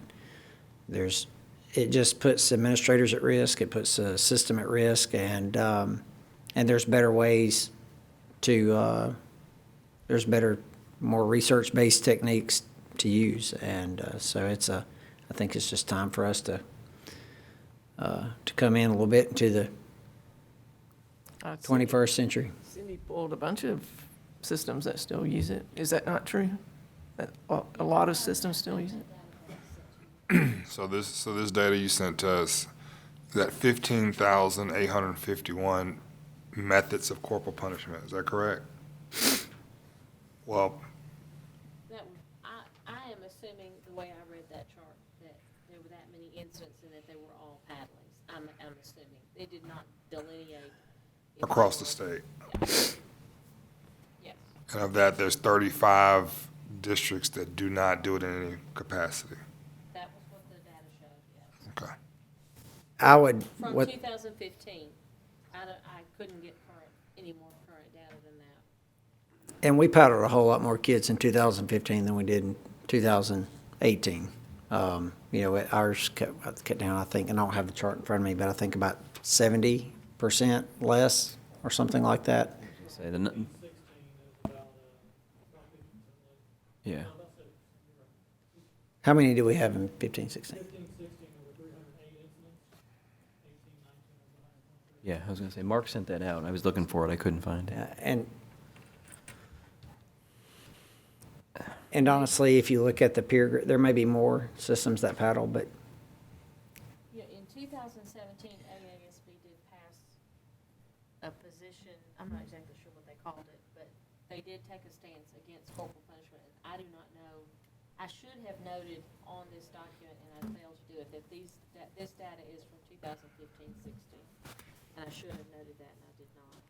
I do not know since 2017 how many systems if any, have changed their policy. If you take this away from a principal, then the only option the principal has is to send the person to suspension, No. school suspension. This was actually the only option for a local offense, right? It was an option for local and an option for Class 1. violation. And suspension is class 2. Out of school suspension has to be a class 2. How about in school? It's class 1.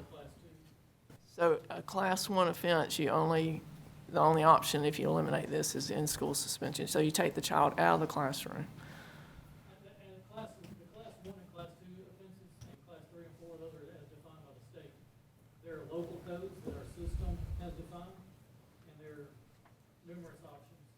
If an administrator wants to use a local code, But you have to, you can't just randomly choose a local code, can you? there are some that are synonymous, and then there are some that are defined by the state that we have to use, yes.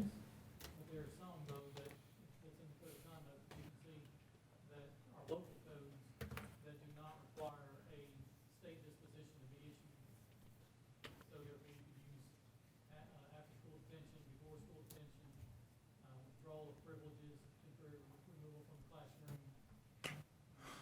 seizure of property. There's numerous.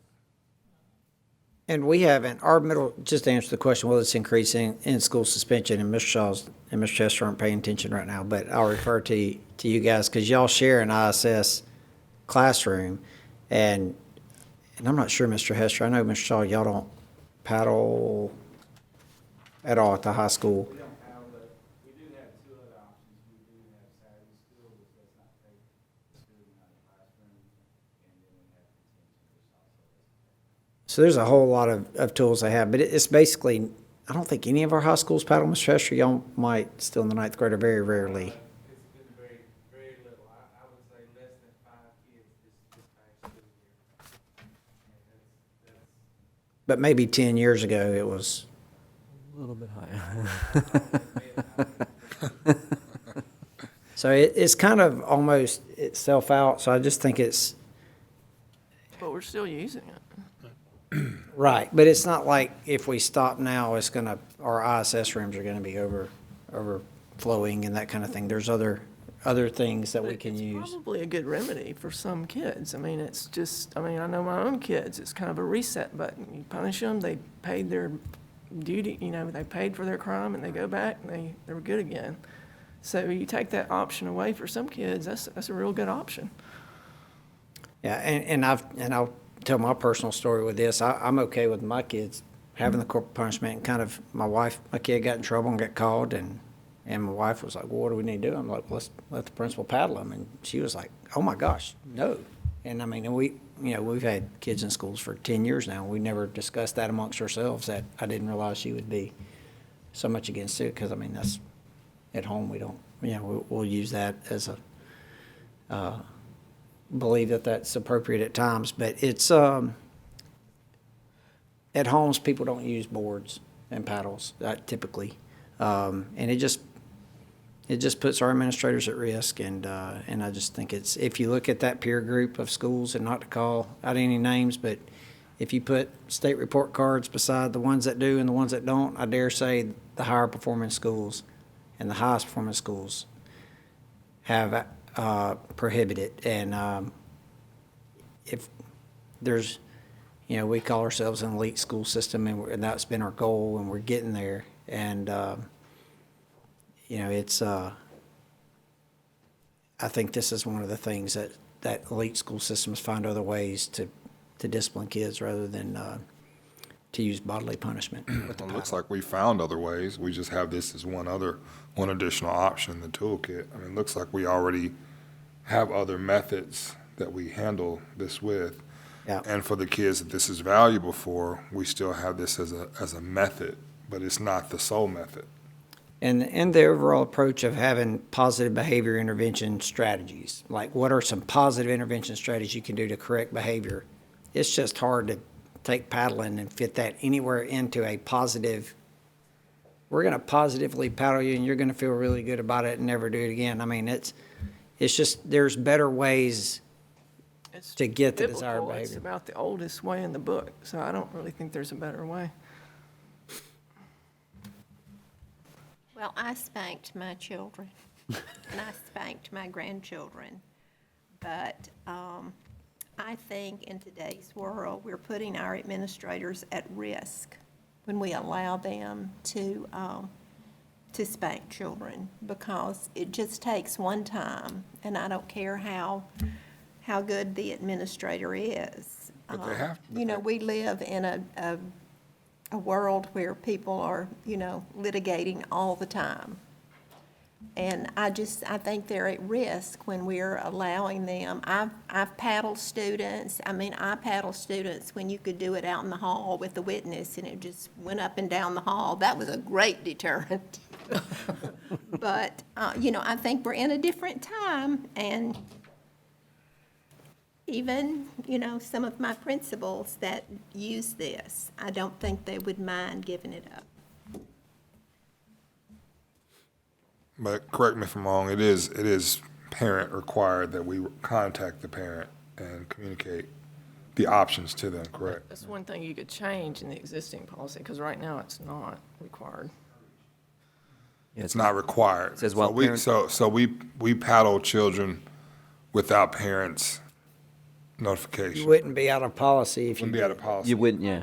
So. While that- parental approval is not required, school officials are encouraged to involve parents in making decisions relative to So if corporal. I would say, I'm not against keeping the policy, but modifying that where parents are notified, And both parents, to your both point, parents. or whoever's responsible for that Yeah, child. legal guardians.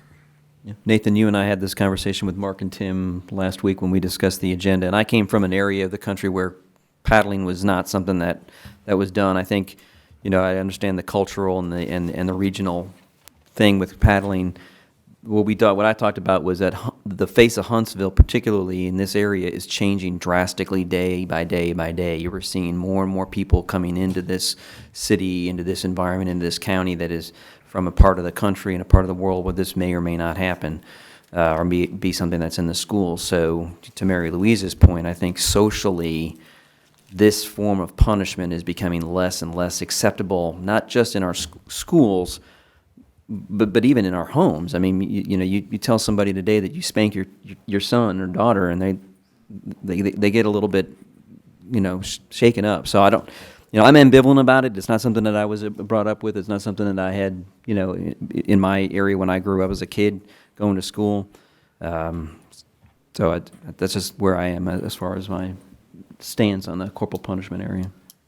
And I do like the fact that you're defining what we say corporal punishment is, because the Alabama Association of School Boards defines corporal punishment as anything physical. You mentioned removing them from the room. If you made a child stand out in the hall, that's physical. That would be a type of corporal punishment. But we are defining it here to just be, spanking on the buttocks, as you said. And I think both of our sister systems, both Huntsville and Madison City, do not. That or they were in 15-16. Yeah. So we have a motion and a second, correct? So Yes, we do. call for a vote on this particular motion? Yes, ma'am. So we have a motion and a second. If there's no further discussion, all those in favor of adopting this policy, say aye. Aye. Aye. Aye. All those opposed? Aye. Post. The motion passes 3-2. All right, I recommend approval of the 2019, 2020 Student Code of Conduct. Motion. Second. We have a motion and a second for approval of the 2019, 2020 Student Code of Conduct. Any discussion?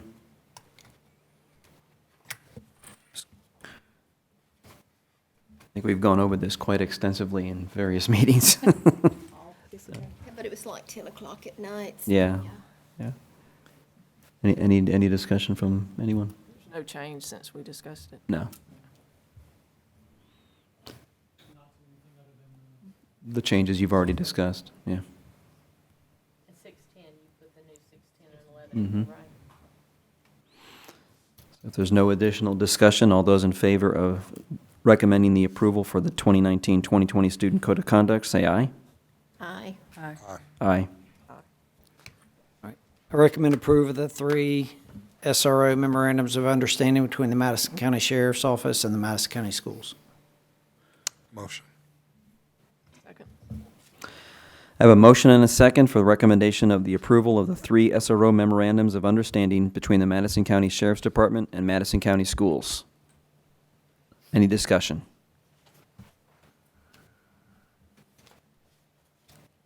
These are largely just carryovers from previous years, right? Mhm. There's no differences. Okay. The lead SRO the previous one had at Meridianville. It's now at New Hope. But that's it.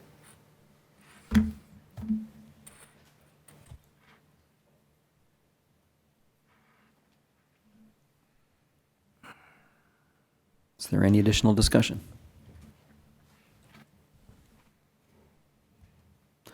If there's no additional discussion, all those in favor, say aye. Aye. Aye. I recommend approval of the following job descriptions for Director of Public Relations.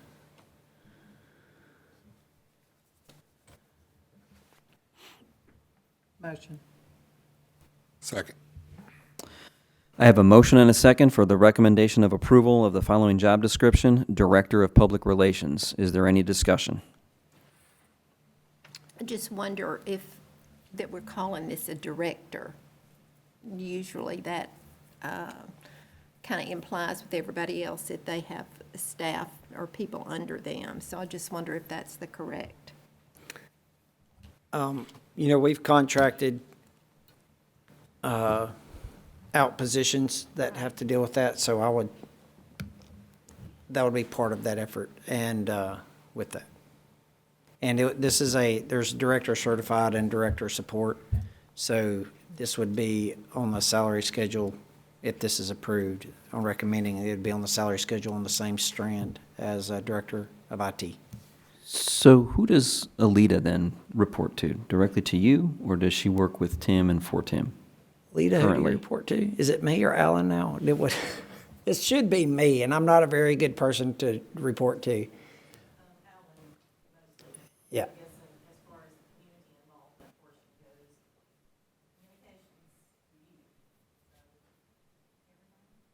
Yeah. Whoever she wants. And that's kind of the thing, is that I'm not good for somebody to directly report to. I don't necessarily do a great job of following up on things. Alita just grabs me as I walk by. Well, to Mary Louise's question about, having somebody, having this person directly responsible for supervising somebody else, I didn't know if it was good to have Alita as the community coordinator underneath the Director of Public Relations, or does she stay underneath Yeah. and work directly for you, then trying to Well, in figure out that that position relationship? we're contracting that, so that's not a full-time position that we even have on our salary schedule or org chart, but Okay. it would be the idea would be, yes, that would be in that same field. If you would say supervise, Yeah. yes, but you're kind of not supervising an employee, but yes, they'd be working with that team, leading that team. Okay. I think initially we got this position, the one we have now, because we wanted crisis management, but that's not really laid out here in the duties. Should it be added? Yeah, good catch. I didn't even see that.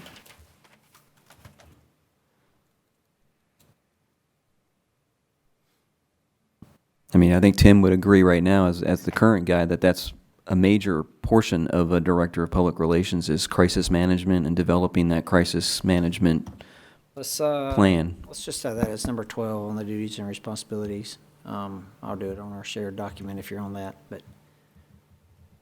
And the only other thing I saw was, we talk about promote the mission. I didn't know, maybe it's the strategic plan rather than the mission. But maybe.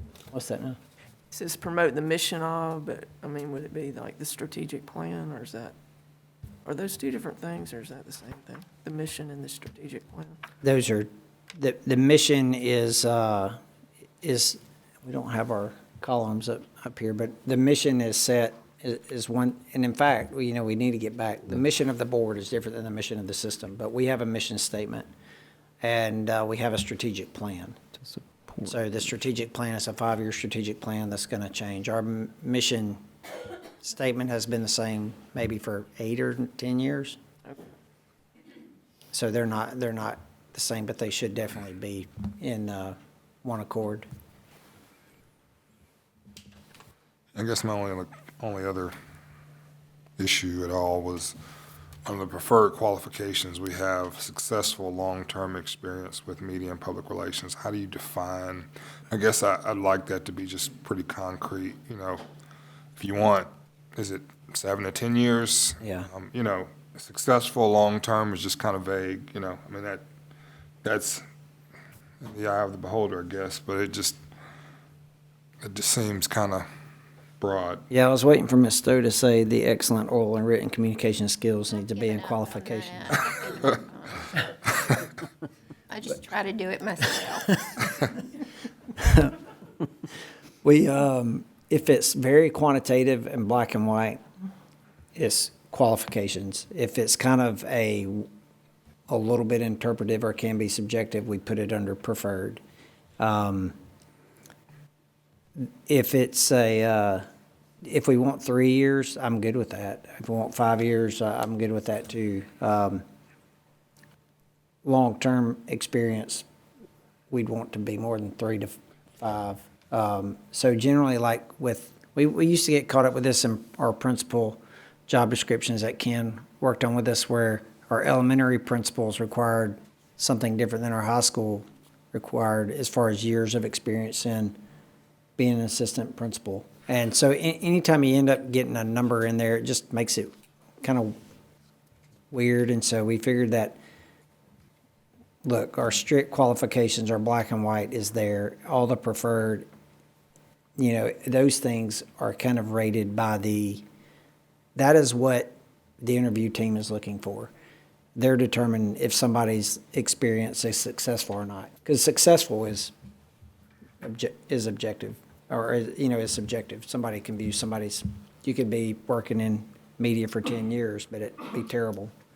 So the successful piece of it is something that the folks that are interviewing on that looks. The qualifications is very black and white. They've done this, they can get in on the interview. If they haven't done it, they're not. So that's kind of what we have tried to look at, the difference between the qualifications and preferred qualifications, of which tab it goes under. But we could put 5+ years or 3+ years if you wanted it to be a qualification. That's not a sticking point, and it's not necessarily a bad thing either.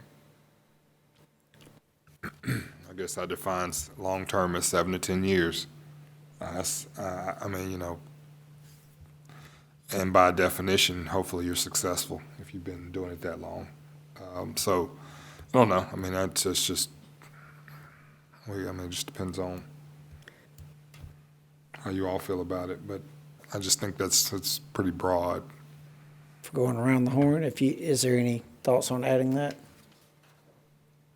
To define a time, is that what you're saying, to add it? I think it's reasonable to define some time frame. Okay. 7? 7? 5 to 7, 6 to 8. Okay. Some of that, just to give it to somebody that's looking at the application and the resume that may not be familiar with public affairs or media or public relations, will look at it and go, I don't know. Like at least 7 years of progressive. Yeah. Or Progressive, moving, experience. yeah. So I just added it to that doc, if you're if you're on the Google Doc, Ms. Stowe, to say successful long-term experience in media and public relations of at least 7 years. Of course, I'm just on the scrolling agenda. Whenever they have the Chromebook education, I'm going. Is there any additional discussion on this topic? If there is none, all those in favor, say aye. Aye. Aye. Aye. Aye. All those opposed? All those that abstained? I think my eye kind of flew in. I didn't, yeah, I didn't hear it. Okay, I got you. Okay, thank you. All right. It was silent. I recommend approval of the job description for Director of Operations. Motion. Second. I have a motion and a second for the recommendation of approval of the following job description, Director of Operations. Any discussion? Can I go over again? This is something you're doing because Mr. Wilkerson is retiring, right? Well, he hadn't submitted anything, so I'm just assuming he's gonna be around another 10 years. So, this was something that we, in looking at really with our transportation department of, to help with that piece of it. You know, it's, 200 plus buses. It's a garage full of team, and honestly, just, you could almost, one thing was that we even considered was, do you get a supervisor of the bus garage and that team, and a supervisor of bus drivers and the transportation thing? But what we did realize is that we need some more help with that. Now, I think we are gonna have, we're gonna wait to fill this when we have an opening in that. We have multiple supervisors over with operations, maintenance, and different departments in there. So what we're looking at doing is, if there is a retirement, is then post this then. And when we have an opening, this is what we would like to do, and then consolidate some of those other divisions. And so they report to The director, the Chief Operations Officer. correct. Who is? Right now is Carrie. And if Carrie retires, then we'll be doing something else. But right now that, that's not Job there yet. description would be moot, because it mentions several times that they answer to the Chief Operations Officer. Yeah. And if we decide at that time not to fill a chief operations officer, then it would report to the chief of staff, the next one up. But I mean, it would. I mean, we didn't have an assistant superintendent of instruction, 3 years ago, but we didn't go back and change job descriptions for some of our other positions that now report to that.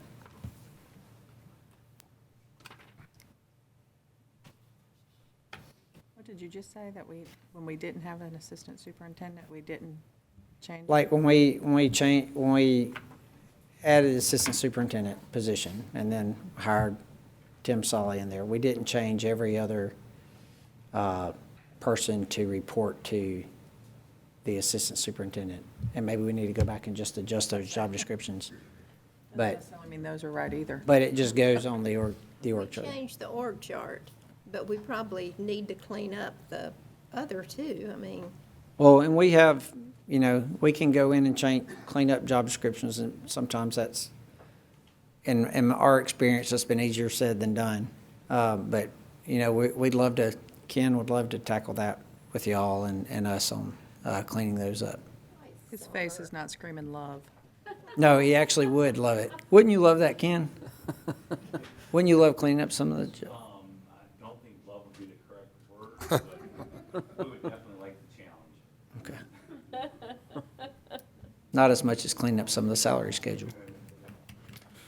The first qualification, I mean, this is a pretty high up position not to have a college degree.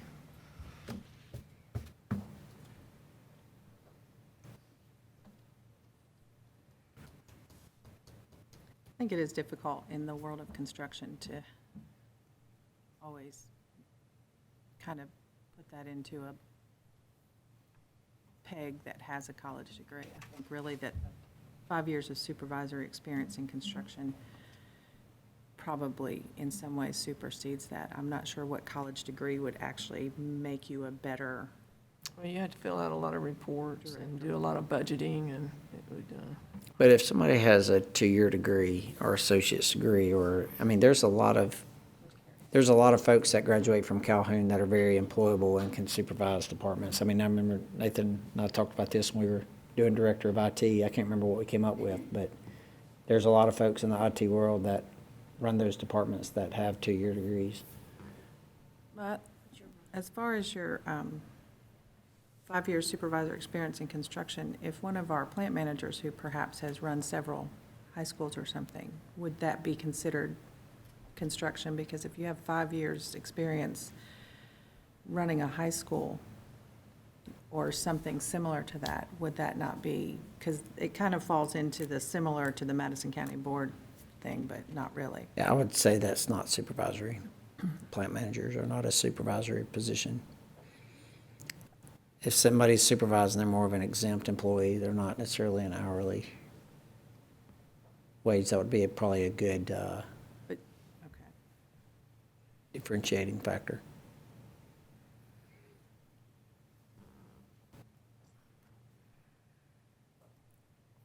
I have to admit, although I don't altogether agree with Sherry, I do have some concerns about the qualifications in particular, and what we may need to look at in order to make that.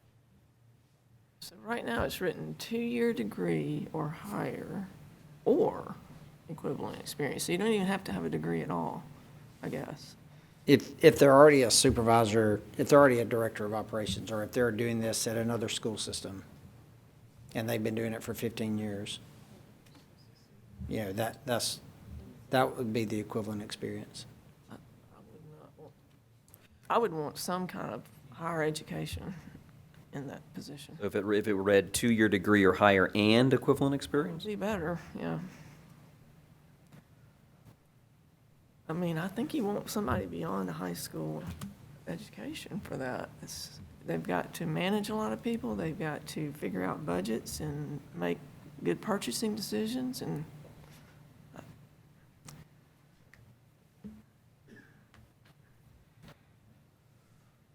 they're gonna be handling millions of dollars worth of construction activities. Nathan, is that with the and or is that what kind of debating on that? I think the and would be helpful. I see Sherry's point. Assuming this person will be doing a lot of the duties that Carrie has done, you know, there's going to be an expectation that they're very familiar with a lot of processes, policies, fiscal and otherwise. So I think the and would be helpful. You could, So I would not put the and equivalent. I was going to just say 2-year degree or higher, and then cross all the other stuff off, and then go down to number 2, at least 5 years of supervisory experience in construction. So just say 2-year degree or higher, period. Okay, At least 5 years of supervisory experience in construction, period. And then the rest. all right. Does that sound better? Better.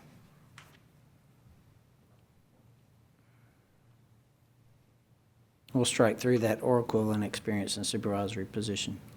And if you guys don't feel good about this, I mean, if this is something to hold off, we wouldn't be posting this position, you know, tomorrow, July 1. We just wanted to hold a place for this. We think it's a need. And, Use some work. Yeah. Yeah, I think we ought to I'm not come back saying to it's off the this. table. And we've done that before on some other job descriptions. We've kind of combed through it a little bit and added some more insight. So I think if a little bit more time on it. I mean, take the changes we've recommended, and then let's see if we can clean it up a little bit. okay, all right, well, we'll work on that. We'll pull that, we'll table that if that's, can I table something, Cindy, or does the board need to? You can just withdraw your recommendation. All right, I'll withdraw that recommendation. Okay. Okay, I recommend approval of the, item G, I recommend approval of the 2019-20 salary schedule as submitted. Motion? Second. I have a motion and a second for the recommendation of approval of the 2019-2020 salary schedule as submitted. Any discussion? Can you go over the incentives? Is that, if somebody has a doctorate, how many, and they're a teacher? Yeah. How does that work? So it's different for teachers than it is for administrators. For teachers, they get reimbursed by the state for their degrees. So if somebody goes from a master's to a doctorate, so like I got a master's in math, I could have gotten a doctorate in mathematics. And that would have just been one more degree above a master's. That would have put me on the doctorate teaching schedule. And the doctorate supplement, it would have taken me from 7,000, I would have skipped that EDS step and gotten the doctorate. Okay. But for administrators, they don't get, it's not reimbursed by the state on that. So there's more leeway to set it. And so we have a lot of administrators that have the doctorate without the EDS, especially if they come from out of state. And so we think that this is a good way to kind of value what the board values with that. So if you're on the teacher, if you're a doctor, you get the 16,000, but if you're an administrator, then you get both things. No, you would get, it would be one of the other. You would just get one of those. You wouldn't get the EDS Doesn't it amount. need to be stated? the doctorate. 'Cause, I mean, it's Well, not- it's the same thing for the teachers. Like, if they're a doctorate, they're not gonna get 16,000 for a doctorate and 7,000 for a master's. They just get 16,000 for the doctorate. Right, but it's, Do we need to put an or in there? I don't know, I mean, it just confused me. You don't- It's like it if I doesn't have all stack. of them, do I get Do you tack them all of on those? together? Yeah, they're not stacking. But it doesn't say that, I guess is my point. I mean, it's not clear what it means.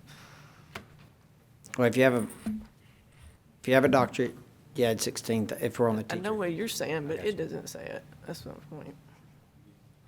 Maybe I can help with that.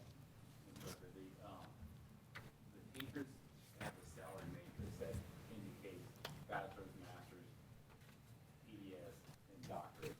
Admin doesn't. So when you're looking at the salary schedule that Mr. Massey proposed here, when you're looking at it, the incentives show you that it says that, like the certified teachers, they have a bachelor's salary schedule. Okay, so in order to get the master's degree, it's the BS, which is the bachelor's, plus 7,000. The EDS is the BS plus 11,500, and then doctoral is the BS, which is the BS scale up there, plus 16,000. That's right. When you go down to your administrators, if you look at it, they have to have a master's degree to even be qualified to be an administrator. So when you look at theirs, you'll notice that it says the EDS or the AA, it's the master's plus the 5257, which is what that base salary is. And the doctoral is the master's plus the 7,500. So that's where the piece that you're asking for is there. Bachelor's is what you have to have in order to be a teacher. Master's is what you have to have in order to be an administrator. Yeah, so for the teachers, it's not BS plus master's plus EDS plus doctorate. It's just bachelor's plus that number. Figure is. Does that help? Okay. And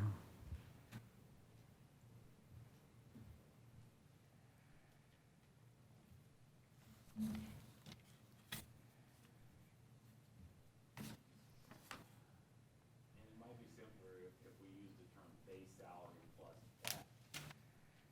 Being the base. I agree. That's figure there versus the BS versus the master's, would that be a little simpler? Agree. Well, there's nowhere on here, I don't think, that says you have to have a master's on the central office administration thing. You do in order to apply for The job description, description. Right, but not on the schedule. So then it's like master's, what does that mean? Like to have administrative certification, you gotta have a master's. I know, but it just says master's here and then nowhere else on the sheet does it say master's anywhere. So it's like, well, what does master's mean? I mean, the whole thing is not clear to me. I guess I'm gonna go on an assumption that administrators know, educators know this scale because it's familiar to them. Correct, okay. This is. It wouldn't for make sense to hires, me right? either, other than if I was in the education New space. hires. It just, Right, and a teacher can't apply for an administrative Right. position at the assistant principal, the supervisor, director, assistant supervisor, deputy, unless they have at least a master's degree. That's the minimum. and most of them know, they all know that. typically going in, that it's all understood in the education space. Correct. You'd have to have that classification in order to be, that certification in order to apply for those jobs. So the base level is a master's degree. Mm-hmm.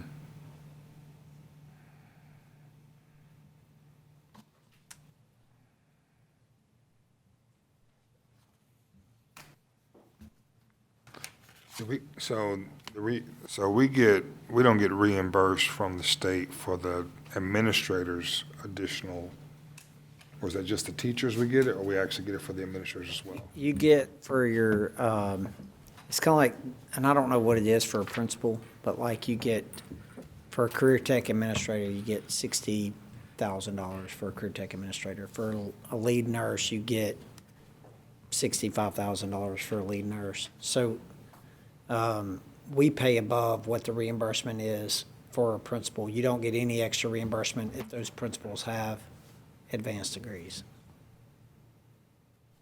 So the incentives for a master's and incentives for doctoral, for principals, that's a locally funded?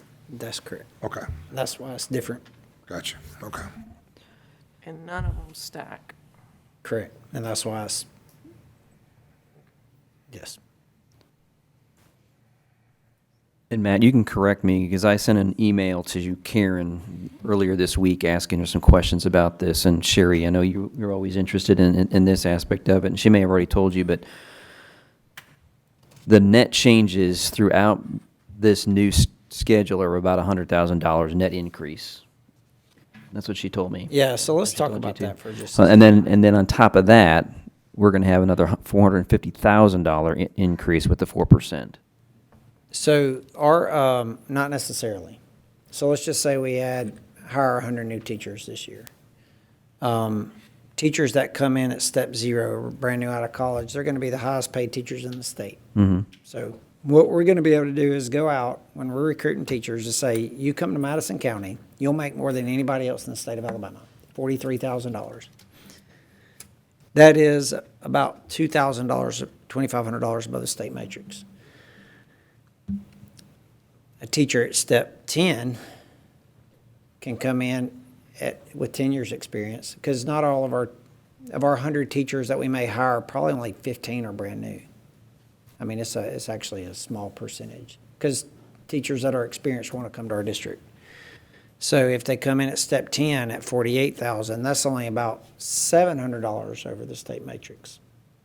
So technically, we could be even spending, if all of our new hires were new teachers, yes, we would be spending more, but they're not. In fact, the vast majority are fairly experienced. So the experienced teachers that we hired this coming year compared to the new experienced teachers we hired previous are going to save thousands, because our current salary schedule pays between $5,000 and $8,000 above the salary matrix from step 10 and above for every teacher. So for every teacher at step 15 that we hired, we were paying an extra $8,000 local, and that's a lot. Yeah. So So the 100,000 is excluding that phenomenon. I'm not sure what exactly what you're referring to, but if all of our teachers that we hired were brand new out of college, we're paying a local effort for the first time ever for new teachers out of college. We've never had a local effort for step 0 teachers. It's always been the state matrix. So the strategy here was, this gives us, folks want to come to our district that's been in the business for 10 years, 15 years, and it's not necessarily the salary that attracts them. It's our culture, our mission, it's kind of our identity. But now what we can do is be very attractive to brand new teachers out of college. And while we're going to do local effort the first 4 or 5 years, we're reducing that local effort as experience grows. And that long-term is even going to save the district funds over that effort too. And to be clear, this is people that are currently employed by the system will remain on the current, the one that's currently in place now, And then if we should pass this one tonight, anyone, that affects only new hires. So if you're on the 2018, 2019 salary schedule and were hired against that, you're going to remain on that salary schedule. Yeah, well, you're just gonna be on page 2 and 3. Yeah, yeah. Of this, yeah. so it's still part of the salary Yeah. schedule, it's just, there are 2 and 3, the newer hires effective July this school year is gonna be on page 1. Right. There's one caveat to that. Okay, there's people that were hired this past year Mm-hmm. that they didn't get credit for this year because they're still a step 0 because they don't earn a step raise. Right. They'll go on the new one, but they'll actually make more money on the new one than they would if they stayed on the old one. Okay. So but they didn't get credit for the year because for what, the reasons that that year didn't count for them as a regular year. So anybody who's gonna return as a step 0 or be a brand new hire effective July 1 will go on the new salary schedule. Gotcha. And that's why if you look at the old schedule, which is, you'll see that the 0 is blanked out because no one will come back in on that. And as that goes, we will phase each of those steps out, so they'll be basically eliminated. Gotcha. We're still talking about salary schedule, right? Yes, ma'am. On page 7, where it says Director of Information Technology Service and Public Relations, that's not all one person, correct? Or are we saying? That is not, So I have to admit that They're supposed to, it feels like that is one person that does all of our. okay. information technology. Ken, let's change, all right, so we'll amend that, we're gonna change that. Jennifer's taking, You're not fixed. Because we already Notes. have Mr. Wilson. yes, we're gonna have Director and then a colon, Information Technology, comma, then Public Relations. Which makes the public relations person the director as well, which is the job description that we just read. Correct. And I'm gonna go ahead and eliminate the, and also while we're at it, on the operations, let's strike that director band, because we can't have a band without a job description, or can we? Correct. Okay.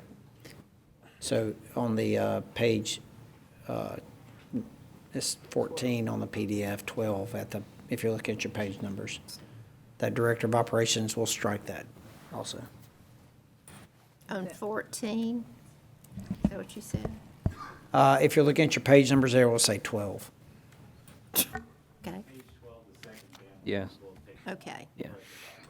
gotcha. And then, does that person, there are some jobs we have where we only count if you have that specific experience when you come in for the steps. So have we thought about how we're going to count these? Yes. Whether that'll be related experience or whether it has to be in the school system? Yes. We do that in our administrative guide that we update and discuss from time to time on how we do that. In fact, we changed it last year in an effort to get more mechanics. We allowed, because before we could only let people come in at step 3 or bookkeepers, and so now if they have experience in a related field, they can get a little bit more, but if it's in a school, they can go all the way up. So it's, we were kind of discussing if somebody's been working on diesel engines at the county shed versus maybe a school bus, where would that experience kind of go? And so Ken kind of uses that guideline and places them appropriately, and we put our heads together on that. On that, page 7, or I'm using whatever we were given last time, where we've got the Director of Information Technology Services, colon, and then the Public Relations. It sounds like a disease, but how much research did you do into what other systems our size are paying for their public relations people? This is about, Alita is actually a member of the public relations, there's an association. And this seems to be the going rate. Some pay more than that. We used to pay more than that. We did. And so it was, Is that a question? It's a statement. so we feel like this is competitive with other systems that have a public relations, which are typically your larger systems, and that ones that want to have a communications effort will get. And we think this is competitive in the industry also. Well, let's go back to the technology part then. We're asking whoever occupies that position to do a ton of stuff for the Madison County school system. They're responsible for, everything that I don't know how to do as far as technology goes, and they're responsible for all these people. So does it what was the rationale for putting those two directors on the same band? Yeah, so, well, one, we felt like that salary range was competitive for directors of IT. Now, what we've seen some systems do to try to get the best IT is they elevate that position into almost like an assistant superintendent, which is kind of, what one of our neighboring systems that stole one of our folks did across the river. We don't want to have, Ken doesn't want to have different folks on the same title being paid different amounts. No, I can't. It makes sense to not have 5 directors all making different director salaries. It can just kind of put you in some hard to defend that, maybe. And so we thought that was a good range, and it already had the title of director.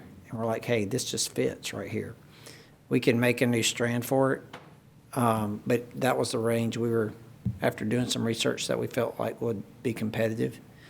And so it just fit in that spot.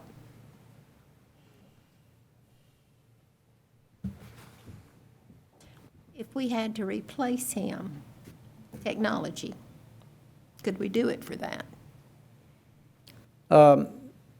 Yes. How, Mark came out of retirement. He was living in a boat in South Alabama, and he decided he wanted to come back and work at schools. I didn't know if he wanted that. In the ocean. Are you saying that as a good thing? It was a good thing. It was a big boat. It was in a big boat. Did we rescue him off the boat? Was it sinking in the harbor? So what you want to do is to obviously build your own talent and to be able to do that. And if you don't, you want to be able to go take somebody else that's good. So yeah, we do. Honestly, the answer will be yes.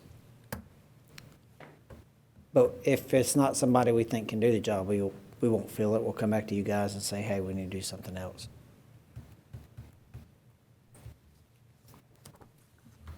Those were my questions. Just remembering that these people tenure at these positions. So, right? Yes? Okay. we do. Any additional discussion on the salary schedule? On page 5, I hate to belabor this point, but under the deputy superintendent, it says base salary plus applicable incentives, as if there's multiple ones. Should it be just incentive? Is it one or the other? Down at the bottom of the page. Right there Yeah. beside it. I mean, She's right. That was carried over from the way it used to be where they were at can we delete that? I mean, do we need that? S's, yeah. Wouldn't the S's come out of every one of those? It's on all 4 of them, All 4 of them? So we can delete all 4 of those strands. We'll take that wording out. as well as principal ones as well. So wherever those S's, we'll remove that. Okay, thank you. Okay. Any further discussion? If there is none, all those in favor of approving the salary schedule, say aye. Aye. Aye. Aye. Aye. All right, well, I want to just thank Jennifer that's here today and Ken and Karen and our team for really, this is a tremendous, this was a very heavy lift to be able to do that, and I think this is that's gonna put our system in a very good spot for years to come. Thank you, Jennifer, for sticking around tonight. I know it's taken a lot of time, and it needed to be done long ago, so thanks. All right, we're on item H. I recommend approval of the following contracts for services as attached.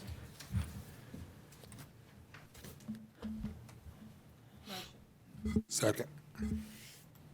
I have a motion and a second for the recommendation of approval of the following contracts for services as attached. Any discussion?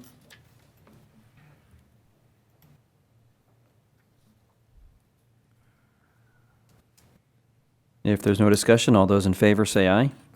Aye. Aye. Aye. All right, we're holding off on I. We're going to do that at the end. Item J, I recommend approval of the following personnel items, Addendum 1 and Addendum 2. Motion? Second. I have a motion and a second for the recommendation of approval for the following personnel items and Addendum 2 as attached. Any discussion?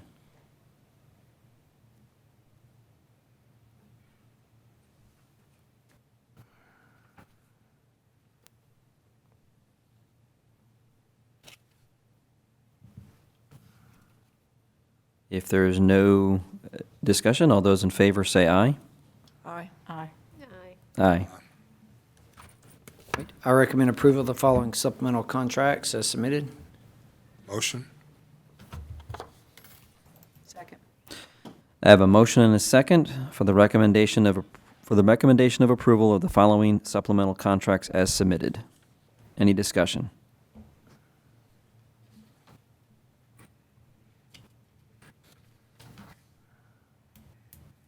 If there's no discussion, all those in favor say aye. Aye. Aye. All right. I recommend the board award the bid for Sparkman High School parking and site improvements to Lee Builders Incorporated at a cost of $857,460. Motion? Second. I have a motion and a second for the recommendation that the board award the bid for the Sparkman High School parking and site improvements to Lee Builders Incorporated at a cost of $857,460. Any discussion? Where's that $500,000 gonna come from to take care of the difference? We had, it still fits that within the budget we had for Sparkman. And so it's still pulling out of that BRAC Okay. pool. Out of Sparkman's, specifically Sparkman's BRAC? Yeah. Okay. Okay.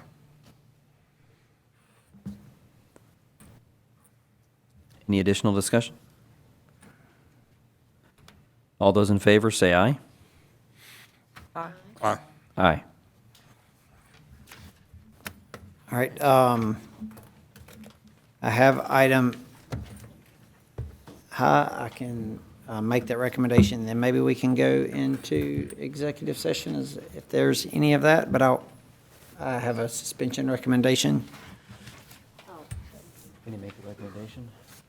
It does call out a name, but I mean, I think that's all we have. You don't have to read the name, but you could. That would be an appropriate executive session. We have that too. Such as- That'd be appropriate for executive session to discuss. Would anybody like an executive session on the suspension? would be under general reputation. Yes. Yes. Do we wanna do it before the expulsion? We could do it after. And then that would, because Do it after. let's do it after. Yeah. Okay, so we are going to adjourn into executive session. Yes, ma'am, for student hearing and then other administrative actions. So I need a motion and a second to adjourn into executive session. Motion. I have a motion and a second to adjourn into executive session. Any discussion? And we will be coming back in here to vote on the student actions and administrative actions following the executive sessions. So you're willing to hang around if you'd like, but it's not necessary. We are adjourned.